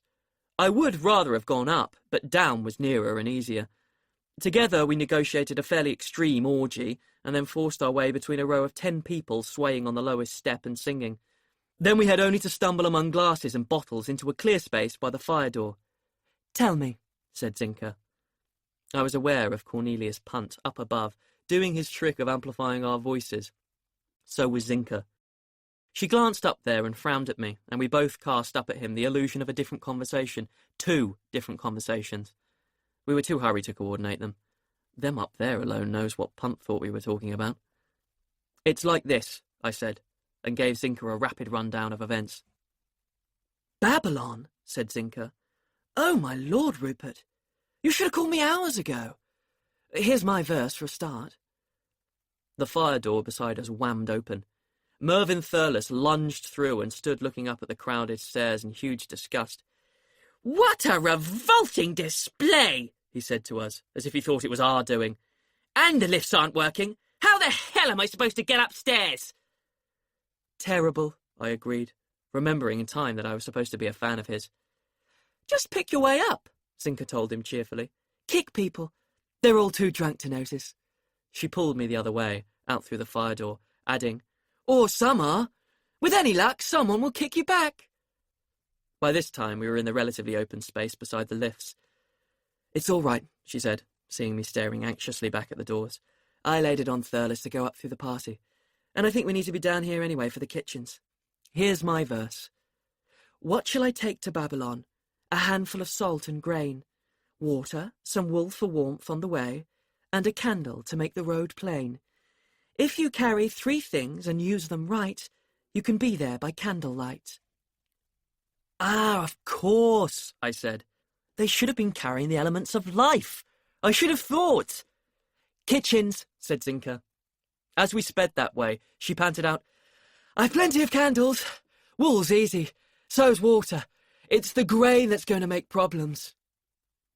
After some blundering about in the hind parts of the hotel, we barged our way through steel doors into a vista of steel appliances, smelling strongly of fat that was not quite hot enough. I let Zinka take the lead here. Every Magid has a special feeling for his or her particular secrets, and, besides, the only person on duty here was a weary fellow in a tall white hat. He would obviously respond better to Zinka than to me.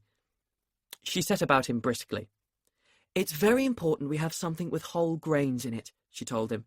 "Have you got any unmilled cereals?" Muesli? Suggested the bewildered chef.